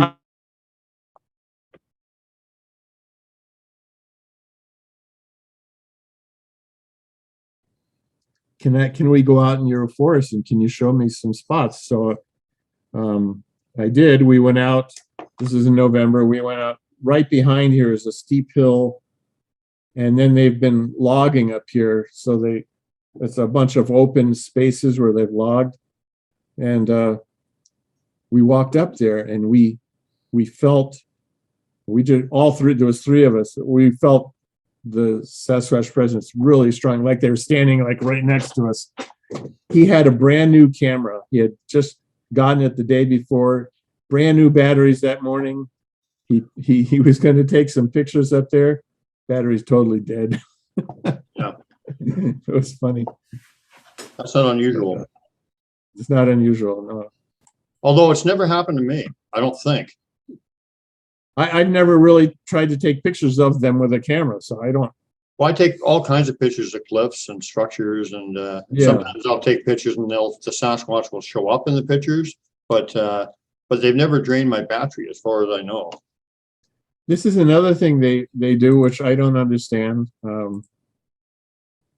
is they sometimes just break trees. And these are 3 and 4 inch maples that are just snapped off.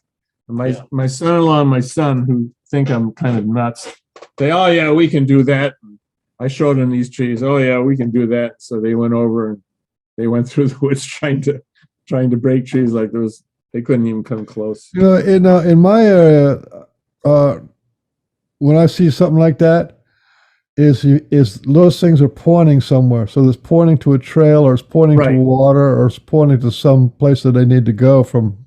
It could be. Okay. I was not. I know that right under this space you see here, that's this area is a deer trail. Yeah. Have you ever had them? You were saying they've drained your battery. Have you ever had them put pictures on your camera or take pictures off? No, I've heard of that, but it's not happened to me. No. I've had that happen many times. Wow. There's some amazing stories behind it. Yeah. Um, Matter of fact, I'll show you a picture if you want. Of one. okay. Yeah, I'm almost done here. Yeah. There's another one that they just broke off. Here's the tree that they broke off. Yeah. There was And one. a rock. That's a rock with no leaves on it. Yeah, that's true too. I didn't even notice that. One of the, right near this area, there was a tree they had broken off. They had taken the trunk, jammed it into the ground. It was all covered with loam, and then they had balanced it back up on top of the stump that they broke off. Yeah. And the next, I came back there like a couple of weeks later, it was totally gone. So I think they did it to show me, but I don't know. What's that white thing at the top of the stump? Is that a rock? I think it's another rock, yeah. A white rock. There's some quartz around here, probably quartz. Let's see. I'm almost done. This is just a regular animal one. This happened last year. We have several chicken pens and the bear ripped the door off. You think the Sasquatch take chickens? Yes. I could, yeah. This happened a year ago. We had 5 chickens in an outside pen, not this one. It's an outside cage, and inside the cage they have a pen like this, a wooden chicken house. I go out at night just to make sure the door was closed to the chicken house and everything. And the door to the pen was wide open, the door to the chicken house was wide open, and there was no chickens. Completely gone. Could So be in my mind, Sasquatch. It could be Sasquatch. It could be a bear too. But I mean, bears wouldn't necessarily take a bunch of chickens away. Yeah, but let me just tell you what happened. So there was none there. So I said, okay, well, whatever it is, because I don't like to blame the Sasquatch for everything, right? I don't. I'm sure they didn't mean anything bad if they did do it, but there are other beings in the woods, Maybe a dog man took them. I don't know. So the next morning I came, in my mind I was complaining, why did they take all these chickens? And so the morning I came back, because I said, well, maybe some flew off into the woods, maybe they've come back, tried to get back in the cage. I came back, I opened, the cage was closed. The door to the shed, the chicken house was closed, latched. I opened the door and there was 2 chickens inside. Huh. Well, that doesn't sound like a bear. No, that was definitely not a bear. So I suspect that they caught 2 chickens for me and brought them back in and put them in the house. But, Now, this was after you were thinking. oh yeah, who did this is just a year or 2 ago. No, but when you first discovered them all gone, you were thinking about who did it, right? Yeah, because I didn't want to say the Sasquatch did it. I don't know that, and I don't want to blame them for it. But how shortly after that did you see the two chickens back in there? Next morning. Well, there you go. That's got to be Sasquatch then, Yeah, that's what I think. because they were answering your thought. Right, I thought, yeah. When you're done with the photos, can you go back to the picture of your shed and your workshop? Yeah, The picture where you have the broken light. yeah, right there. That's the light that was broken. Yeah. Well, what I wanted to point out is something that I noticed. If you look right next to the shed, just under the roof, there's these trees that are lining they're making like a big structure there. Did you talk about that already? Oh, these right here? Yeah. Yeah, this is a dead tree that fell against this other tree. It's since fallen down. I don't This think is so, the little because- bush where I saw the sphere of light. Right there. This is the area of the woods where the trail cam was pointing, where all those weird phenomena were happening. Right. Yeah. I still think that those trees that fall against each other is a marker. I have thought of that. It's not convincing enough for me, but I thought of that. Yeah. It's really inconclusive. It could be, but it might not be. I know there's something that's happened to me several times is when I go down to meditate, and this happened the other night. I sit down to meditate, and right across the lake, a tree falls down. It's Yeah. just like, What you'd have to do with these is you have to walk out there and see if there's a root ball. yeah, it was not, this place is pretty inaccessible. It's hard to get to. Oh, really? Well, that's like 30, 40 yards away or something? On the other side of the pond where the tree fell. Oh, this, That's what it is. That's actually the pond there. I didn't say. no. Well, this is a pond here. Right. And where I heard the branch fall down was here. And that's also where I heard the elephant sound fall down. But the other one, the lake,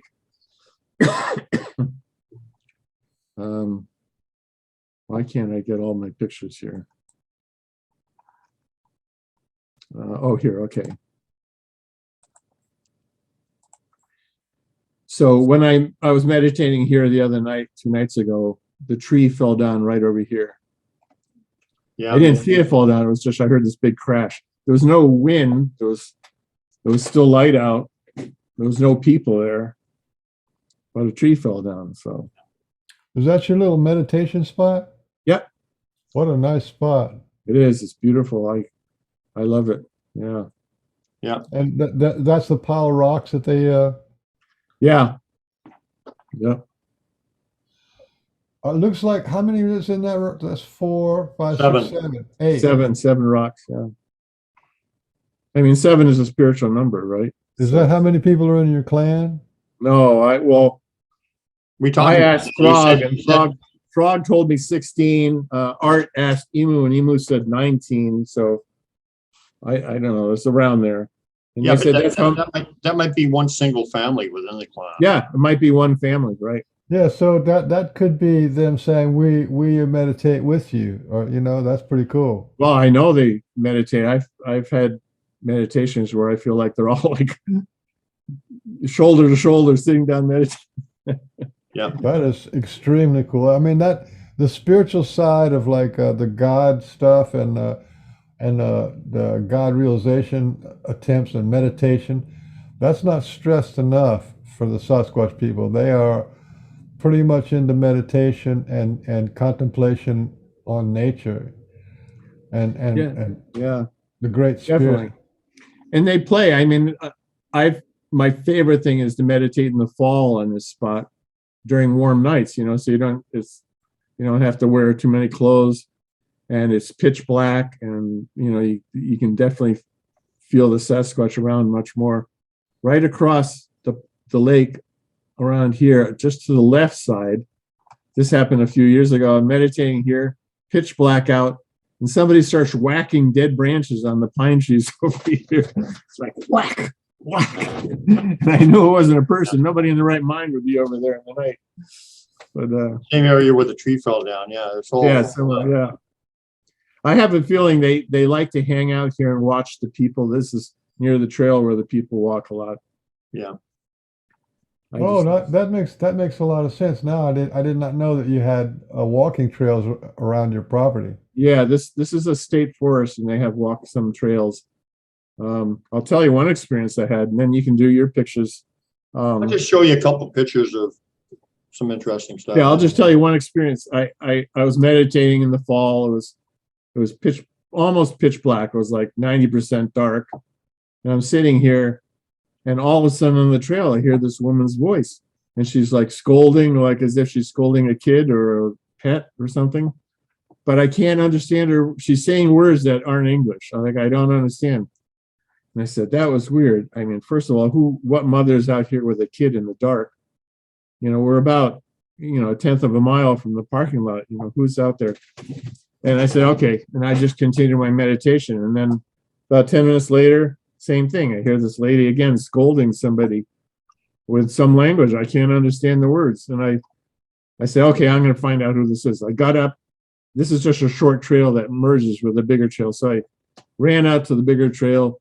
Nobody there.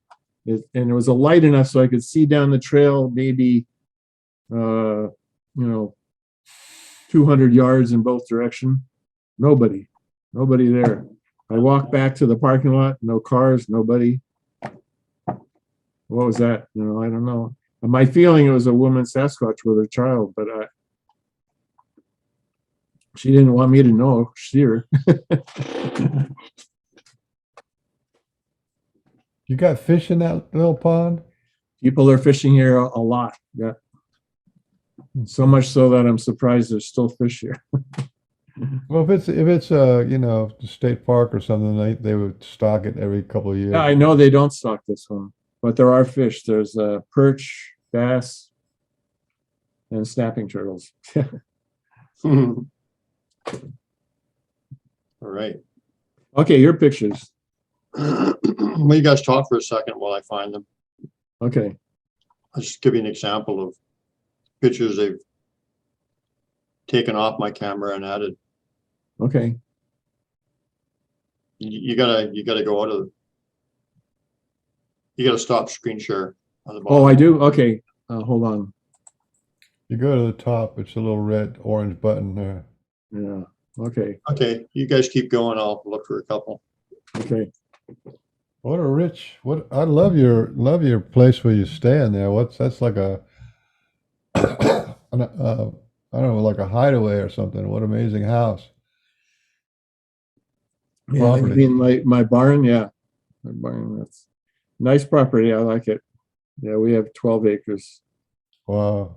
You got a tractor to mow and stuff? Yep. I got a tractor. This year we've only mowed once because we've had such a drought that the pond has dried up and the grass has turned brown, so nothing to mow really at the moment. But You got what kind of tractor do you have? John Deere. Yeah, with a bush hog and Yeah.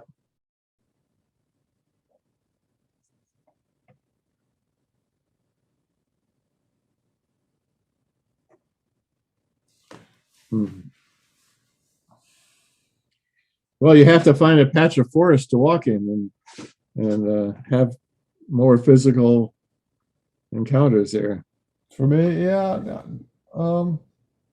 Yeah, well, I'm busy doing other things too, so Yeah, you're in Georgia, right? I'm in Savannah, yeah. Yeah, Georgia. I mean, there's so many stories from encounters in Georgia. I mean, all over the South. Yeah, and I used to live in Florida, and I used to live in Miami. Mhm. I had a lot more experiences in Miami, Really? Yeah, Wow. I was living in town, and they would come in town, and I had tree breaks and structures and glyphs, and I got a footprint. Now I was living in an apartment complex, right, where there's two big buildings, and in Mhm. between the buildings was this used to be a parking lot, but it was like all covered with grass, had some trees in it. I got a footprint in there. That was pretty cool. Wow. I've never seen a footprint. In the grass, right? Basically, what the Sasquatch did is rub his foot Hmm. until it rubbed away the grass. All you had to go down through the grass, and this was that kind of carpet grass where it's kind of locked in like that. It's really tough grass, and he had to do that until it got to the size of his foot. I thought that was just amazing. That is interesting. Yeah. Yeah. Some of the, I could tell you a couple of the stories that the BFRO guy told me. I often wonder what happens. Where do they go in the winter? Sometimes I don't feel their presence so strongly in the winter. I wonder if they don't go to another dimension or through a portal or something. Anyway, he told me a story that he was told by two snowmobilers. I don't know if you know, but up in Northwest Maine, they have a literal snowmobile highway in the winter. It's like hundreds of miles long and a lot of snowmobiles. Anyway, these two guys were snowmobiling, and usually up in that area, it's like 6 feet of snow on the ground. So they're going along, and there's two Sasquatch like standing in the snow, watching them go by in the middle of the day. And they just kept going. They were too afraid. But well, in Russia, we had this guy Igor. What's Igor? Yeah, I've seen some of his stuff. Yeah.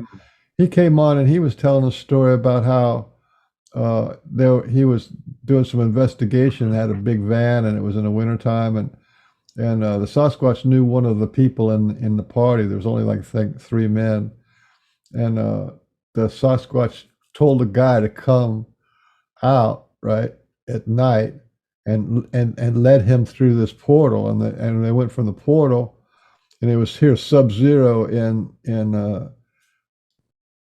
in Russia, and then they went through the portal, and there was like a fire and a couple of elder Sasquatch and some other creatures. They didn't quite understand what they were. There was sort of like a giant type that looked kind of like a simpleton, and it was like tropical, right? Wow. So they're hanging out in this tropical kind of environment, and even though they had a little fire, and this guy was. And then they brought him. Then when they finished their little conversation, actually the Sasquatch was asking them to interface with the government so that they could be not hunted and be protected. Wow! Because this guy Igor was he was connected to the government enough where he might have some influence on that. I think they actually pulled it off too. Wow. But anyway, so he's coming back, and he came back to where back through the portal, and then he actually fell down. And what happened was when he came through, he wasn't on the ground. He was like 3 feet above the ground, and he fell down, and he was all sweating and stuff. And then they had to go out and pick him up and help him reorient him back into the big truck.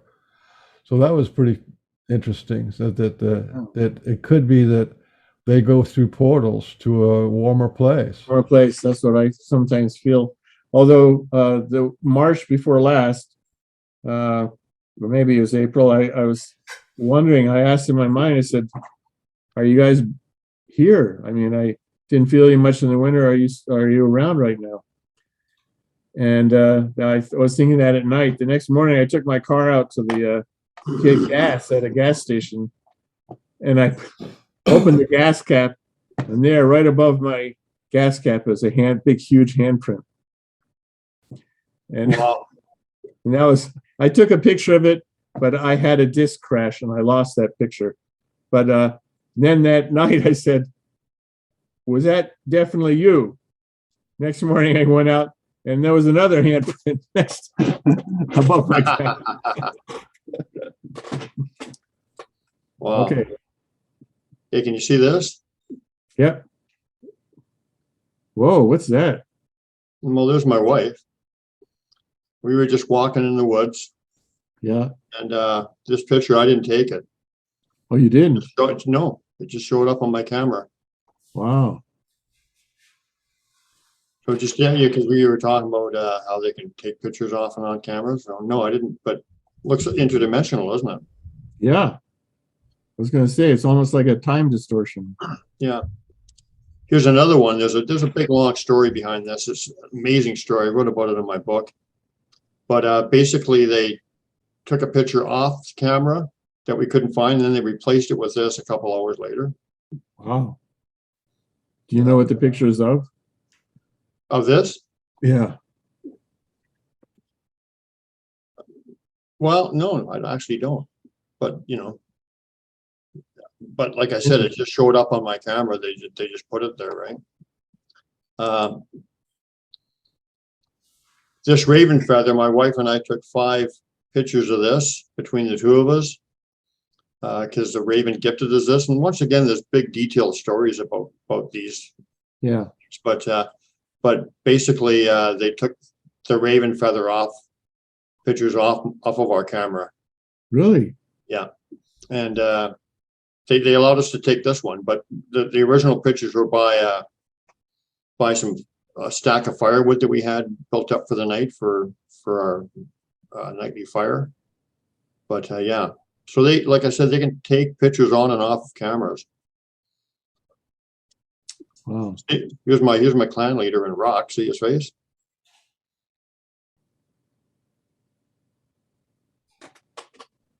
Just giving you an idea what the abilities they have. Can you see the face here? Point it out to me. I'm having a little trouble. Oh, here's 2 eyes. Here's the nose. Oh, I see it. Yeah. Mouth. Yeah. Doesn't look like a. I mean, to me, It it's does. It and it's does. actually my clan leader's face because I've seen it. It's my clan Oh, leader. So It's yeah, actually- tell me about what your leader looks like. Have you seen him in person? Yeah. Is he more human-like or less human-like? Yeah. Well, I mean, look, here's his face. Basically, his face, he put it in a rock. It looks human, doesn't it? Yep, I see that. Yeah. Here's his mouth, nose, lip, Yeah. 2 eyes. Does he have hair on his face, or is his face? Yeah, I'll hair? show you another picture of him. Here's, Okay. yeah, he's like 12.5 feet tall too. Wow. Here's a picture of an orb. Now you see how Yeah. you see how it's behind Yep. this leaf? That's not possible if it's a camera anomaly. Right. I think a lot of, I mean, I hate to say it, I think a lot of the orbs that people call orbs that are in cameras are really just dust. Yeah, But I've got some great orb pictures too that really, because there's a story behind them. But this, you know, I don't. this one's unmistakable. Yeah, absolutely. See the guy here? There's his head. Oh shoulder. yeah, I see it in his arms. That Yeah. picture looks really tiny, Brian. See if you can blow it up. Yeah, that's better. Oh yeah, now I can see him definitely. See him? Wow, yeah. This Now- individual was throwing little rocks out on the path in front of me. Was- Hi, now- we're here. Just a greeting. Was he moving when you took a picture, or I didn't was even he know hiding? when he was there when I took the picture. Ah, you saw that? I just saw it after the fact, but I was having experiences that day with glyphs on the path and little rocks being tossed on the path. So you know, he's pretty obvious, isn't he? Yeah. Here's his head, shoulder, arms, body, legs, other arm. Oh, here's another guy that just showed up after the fact. I'm taking a selfie. You see him here? Here's his head, arm. Oh yeah. Definitely. And then here's my clan leader. He's partially cloaked. His nose is, Oh yeah. Wow. you see him? Yep. Yeah. Oh. But I got stories, and I'm not trying to promote my book or whatever. I'm really not. I don't care about making any money or whatever. But all these pictures, I've talked about them, and there's stories in my book about them. But you know, I don't purposely go out and try to take pictures of the Sasquatch, but I do take a lot of pictures because that's what they've got me doing. So I can show their glyphs and open people's hearts and minds to them through pictures. And it's also a teaching thing for me because they're teaching me with glyphs and they're teaching me all kinds of lessons and in other ways.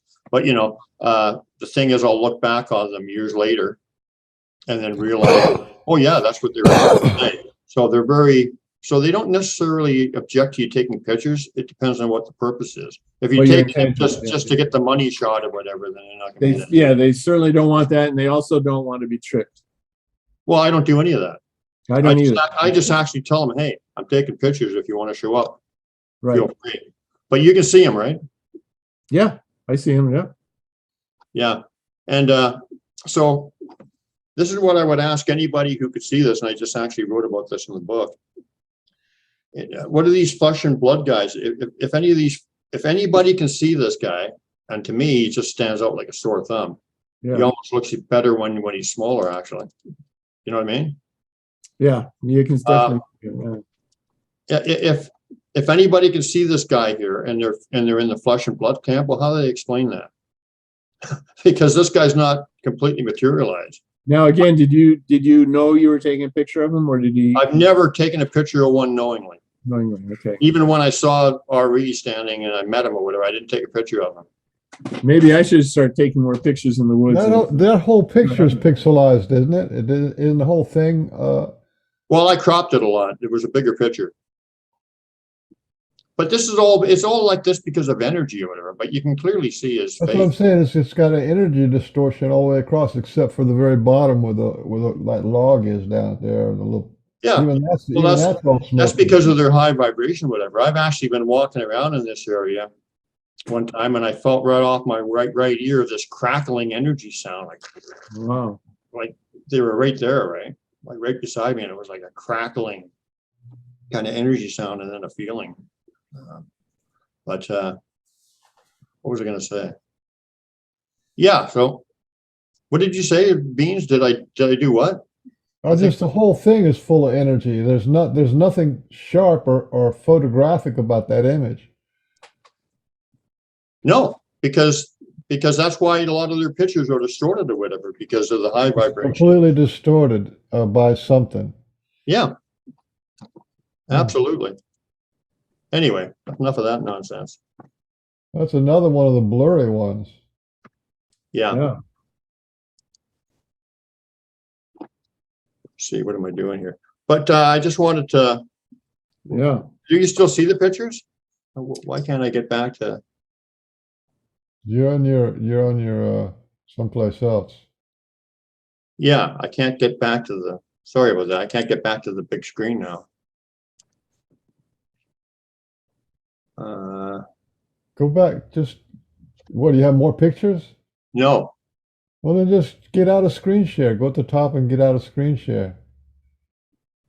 Yeah, but I can't. I got a little small box on and I can't see any of the stuff at the bottom. Sorry about that. Not at the bottom. To leave the screen shares at the top. Oh, that's why. I'm looking in the wrong place. But anyway, that just talks. I mean, they're crazy abilities they have, like, so. Yeah. Energy But anyway, overload. I'll just maybe send you my book on. Yeah, I'd pay for it if you want me to buy it. Where is it? Where do I? I could just send it to you a PDF for free. Oh, okay. Oh, that'd be nice. Yeah. Thank you. But let me get the final copy because I'm still doing some tweaks or whatever. I actually did have the book released, but I'm not real happy with some of the stuff in it, so I'm tweaking it a little bit. But I'll send you a PDF and you can read the whole thing. Okay. Dean's too. Okay. So, Chris, I think I love the idea of you getting the people around you who. Yeah, I'll ask the other two people if they want. And then we'll have a round table. Just. Yeah. Yeah, that was fun. The round table we had was a lot of fun. Yeah. So what do you ask them, and we'll get them on in a couple of weeks even. Yeah. See what they say. Yeah. Okay. Did you have anything more you wanted to share before we? Not that I can remember. I'm sure there's something I've left out, but I think I told most of it. Well, the thing is that if we have a round table, maybe you want to remember some stuff. Yeah. Yeah. Thanks for coming on, man. It was really fabulous. You don't have things don't have to be big dramatic deals. They just have to be heart touching and life changing. Like, oh wow, my whole reality's got to change because this is what's going on. I will say that I have not been able to convince many friends that this is all real. Yeah. But people are very skeptical, and well, yeah, it's far out there, man. You really have to experience it. Like you tell people that Sasquatch can shapeshift into humans, that's a stretch. Yeah, I mean, From what I people are- presented it to you guys because you're about the only guys that can think of who might accept the possibility. It's not a possibility, it's a fact to me. Yeah. I mean, they've proven it. Look, all these people, they still have scars from the witch trials. You know what I mean? This whole thing of if it's paranormal, it's demonic, or Yeah, or there's it's a lot just of that. fantasy, or you know what I mean? There's a real powerful subconscious taboo against anything. Yeah, I know. It's funny. This is one of the Christian things. They say, oh, well, this is taboo against powers, psychic abilities. And yet here's Jesus saying, if you had a little, just a fraction of faith, you can do more than I can do. Well, that's powers. I mean, Did you ever hear the quote, if you had the faith of a mustard seed, you could Mustard say seed, to a right. mountain, I was Yeah. just thinking that when you said that. and it would move. Do you know where Christ, you know what that means? no. I mean, I can guess, but you tell me. It's a quote from the Ramayana. Means you Is like it really? It's a quote from the Ramayana. Wow. In Ramayana, Ram, his brother, had got sick, and then the healer said, "Oh, we need this special herb for the mountain," and Hanuman, which is the main character, which was the head of the Yeah, I've read the Ramayana. Yeah, and he goes off to the mountain, and he forgets what kind of herb he has, so he picks up the whole top of the mountain and brings it back to the healer. Mm-hmm. And that was like at least minimum, I think it was like 50,000 years, but it's minimum 600 years before Christ. So that being one of the key stories in the pantheon of the Hindu tradition is the Ramayana. So he would have heard of it if you had the faith of a mustard seed. I've heard that. I just didn't remember that was from the Ramayana. I know the other one. So there's Christ actually quoting a Sasquatch story. Yeah, that's cool. that is cool. Okay, well, oh, by the way, Beans, can you actually finally see RE in that picture now? Because I knew you couldn't for a while. Can you see him now? Yeah, I can see him. Cool. It helped a lot to get a really it helped a lot to get a close-up picture and see that the whole image was completely distorted. Yeah. See, there's also collaborative evidence, even if you can't see him, and I think it's obvious, is the fact that the day that I got that picture, when I went into the woods, I was overcome with this energy greeting, this loving energy greeting. I was literally weeping, like literally tears streaming down my face, like, ooh, like, like vocalizing and everything, because it was such a beautiful love. And I said, Ari, come and visit me today. And so I was walking around taking pictures of everything like I normally do. And well, there he was. He showed up in one of the pictures from the day I asked him to visit.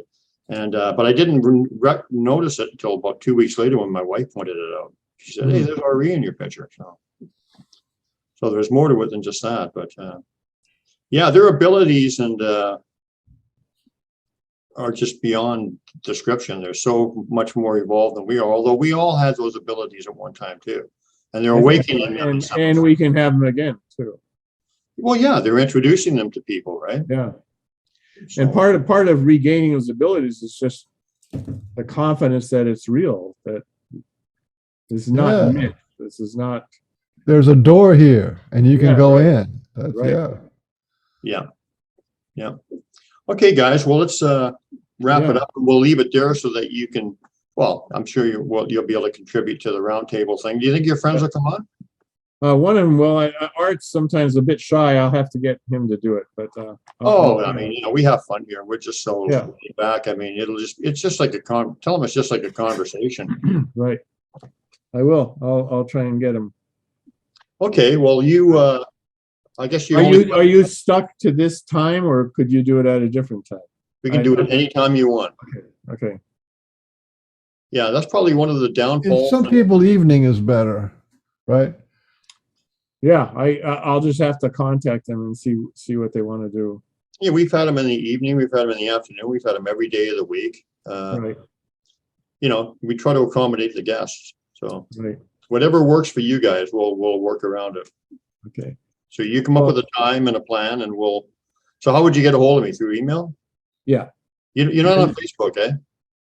No. My daughter made me a Facebook page, and I've never done anything with it because I just don't understand it. And so many people post on my timeline, and I don't know how to get rid of them. And so it's a big garbage. Right now, it's a big garbage dump, and I don't Well, pay you attention can to it. monitor. You can put a setting so that they can't do that. No, Really? just professional people who write books, use email. I use email. That's about the limit of my internet stuff. No, I mean, because Facebook is good in some ways because I could show you all kinds of stuff. Yeah. It's harder for me on email. I mean, I could just show you on Messenger and stuff, but whatever. That's true. Yeah, maybe someday. What are you trying to show try them? and figure it out. You're What? married. I said, what are you trying to show them? You're married. Oh man, what are you trying to show them? What are you even going there for? See, it always gets down to the gutter. at some point. As my guru would say, get your mind out of the garbage. Yeah, well, anyway. Okay, guys. Okay. You talk to those guys and And if I'll ever get let that you know what they Facebook set say. up, let me know and we can, Yeah. or maybe we can just, whatever, we'll figure something out. Whatever, we'll figure something out. But thank you very much for asking me on. You Yep. did good. You did good. There's a lot of people who love your stories. Yeah. But there's not many places I can talk about this stuff. So Well, and the thing is that your stories they're all different, but you got the same heart and the same general message as me and so many other people. So there's a consistency to the message of the people that are truly connected to them and don't do it from an ego-based standpoint. So just one question: have you talked to your clan and asked them about how they communicate? Say, does your clan know about my clan and all that? well, the thing is that I found out that yes, yeah, they all know each other because they communicate telepathically. And the other thing is that if you're friends, excuse me, coffee went down the wrong tube. If you're friends with one clan of Sasquatch, they will all know you. Wow. They will all recognize that relationship, and they may not, some of them may not be super friendly or whatever, but they will still understand the relationship and they'll be respectful in some degree. Because I've been greeted energetically all over the place. Yeah, I have to say, I went out to Eugene, Oregon, and I went. We took a hike, and I definitely felt their presence. Yeah. Yeah, that's where my wife is lived for quite a while. Really. So, you guys ever come to New England? Well, I can't. Well, I guess I could cross. Well, I can't cross the border right now because I'm not vaccinated. Because I'm not. Oh no, that's been dropped. What do you mean? Not in Canada. Oh, in the U.S. it has been. It has. I can come over now. As far as I know. Are I you just sure? I went to England with my daughter and my wife a month ago, and there was no restrictions, no masks, no vaccine, no anything. Yeah, that's for air travel and stuff like that. But I still think the border thing requires a vaccine if you're crossing by car or whatever. Although apparently they don't really ask because a lot of them are against it and they're pissed off because like look at what's happening on the southern border. Yeah, right. So they're just saying screw this. But I still think Just say you're from Mexico and your name is Gonzalez or something. You come across free. Or if I'm a serial killer. Yeah, they might give you some money too. If I'm a serial killer from Mexico, they'll give me $700,000 or something. And a cell phone and free education, healthcare. Yeah, but anyway, I'm not so sure about and you can vote without registering too. Well, anyway, if that's ever dropped, if you're ever coming this way, both of you, I'll come stay here. We'll talk to them together. I'll introduce you. Where are you again? New England? Yeah, New Hampshire. That's just below Canada, right? It goes up to Quebec. Yeah, I mean, there's a lot of Quebec people live around here. Awesome. Yeah, it's just I'd rather when they get rid of all the stupid restrictions because it's such a hassle coming back to Canada. They're going to get rid of all the restrictions. They're just going to not be able to buy food. All those restrictions are going to be there, but you can't buy gas or food. That's their next move. Well, I'm sure they'd like to do that. I don't know if they're going to be successful. There's a lot of opposition. So, Well, let's hope they're not, yeah. because I do like eating. My main problem is eating. I have no problem doing it. Well, I don't have any problem doing it. I have a problem gaining weight, but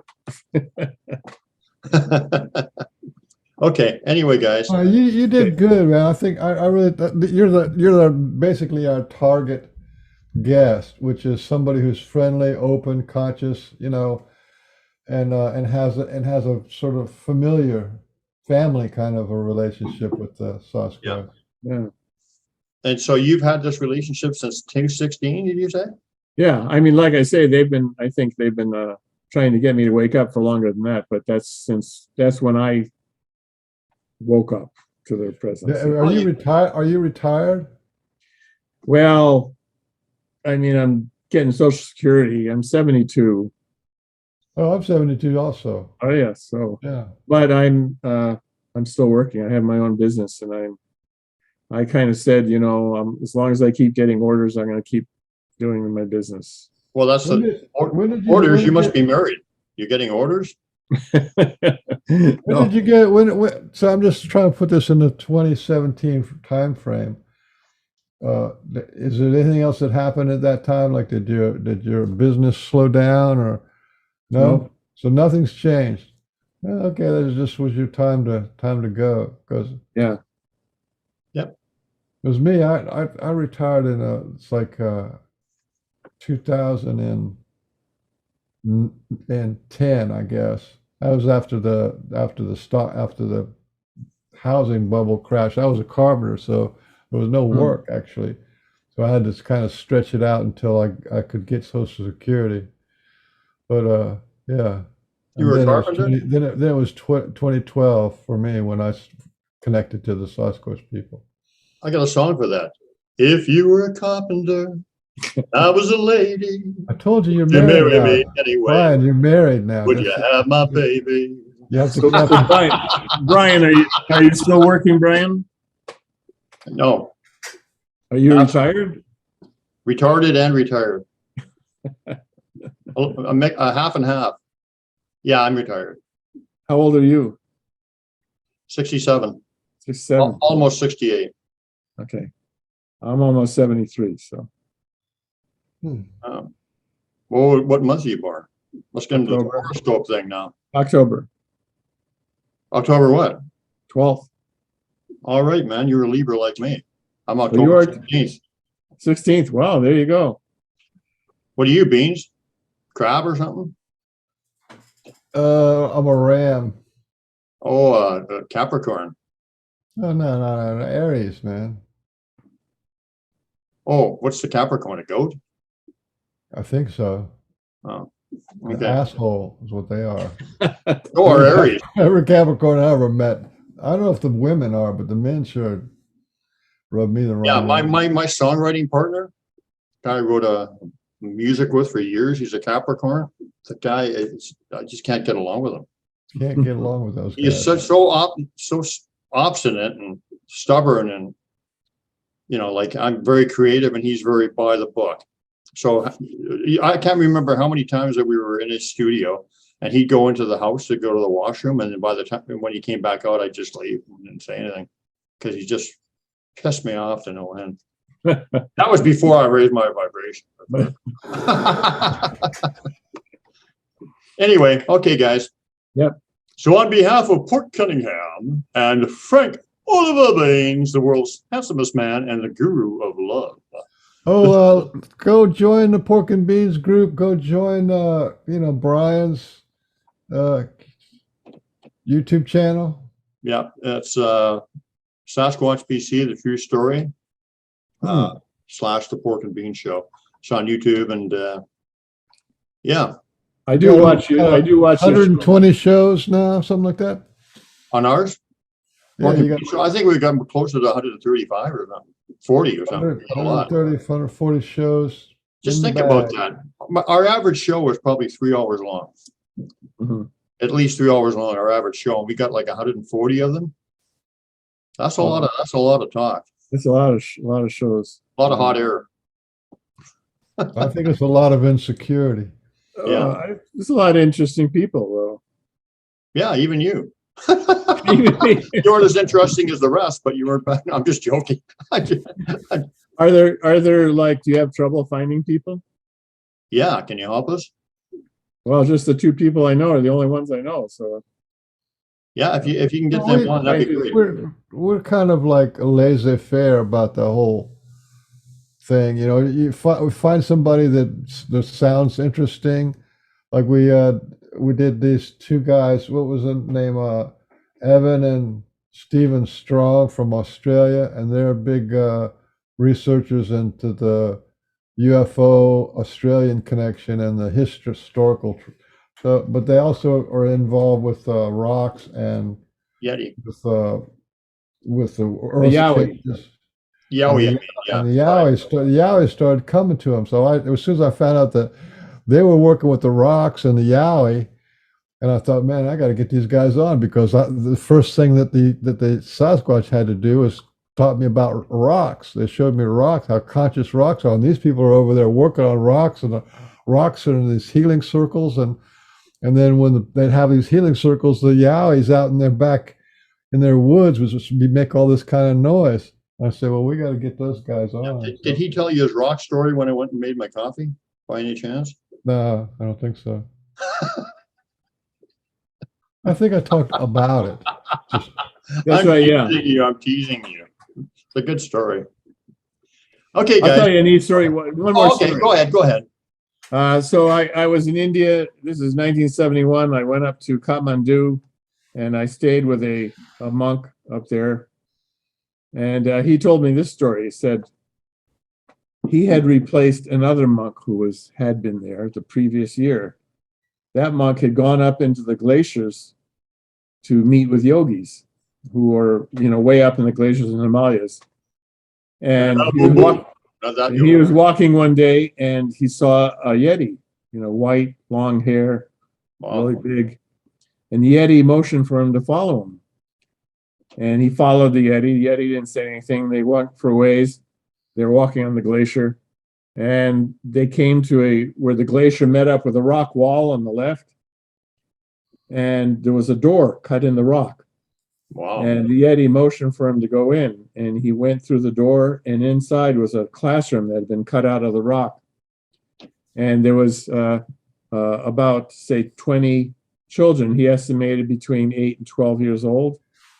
And there was several other yogis standing around the room, and one was teaching them. And he spoke to one of the other yogis, and he said, well, what's going on here? And they said, we've assembled, these are the most spiritually advanced children on the planet, and we've brought them to teach them how to change the vibration of the planet using their mind. Wow. What a story. I thought that was a pretty interesting story. That's a good one to end off with, isn't it? Yeah. Or if we don't, we'll probably go on for another 3 hours. Right. No, that's all kinds of other story. stories.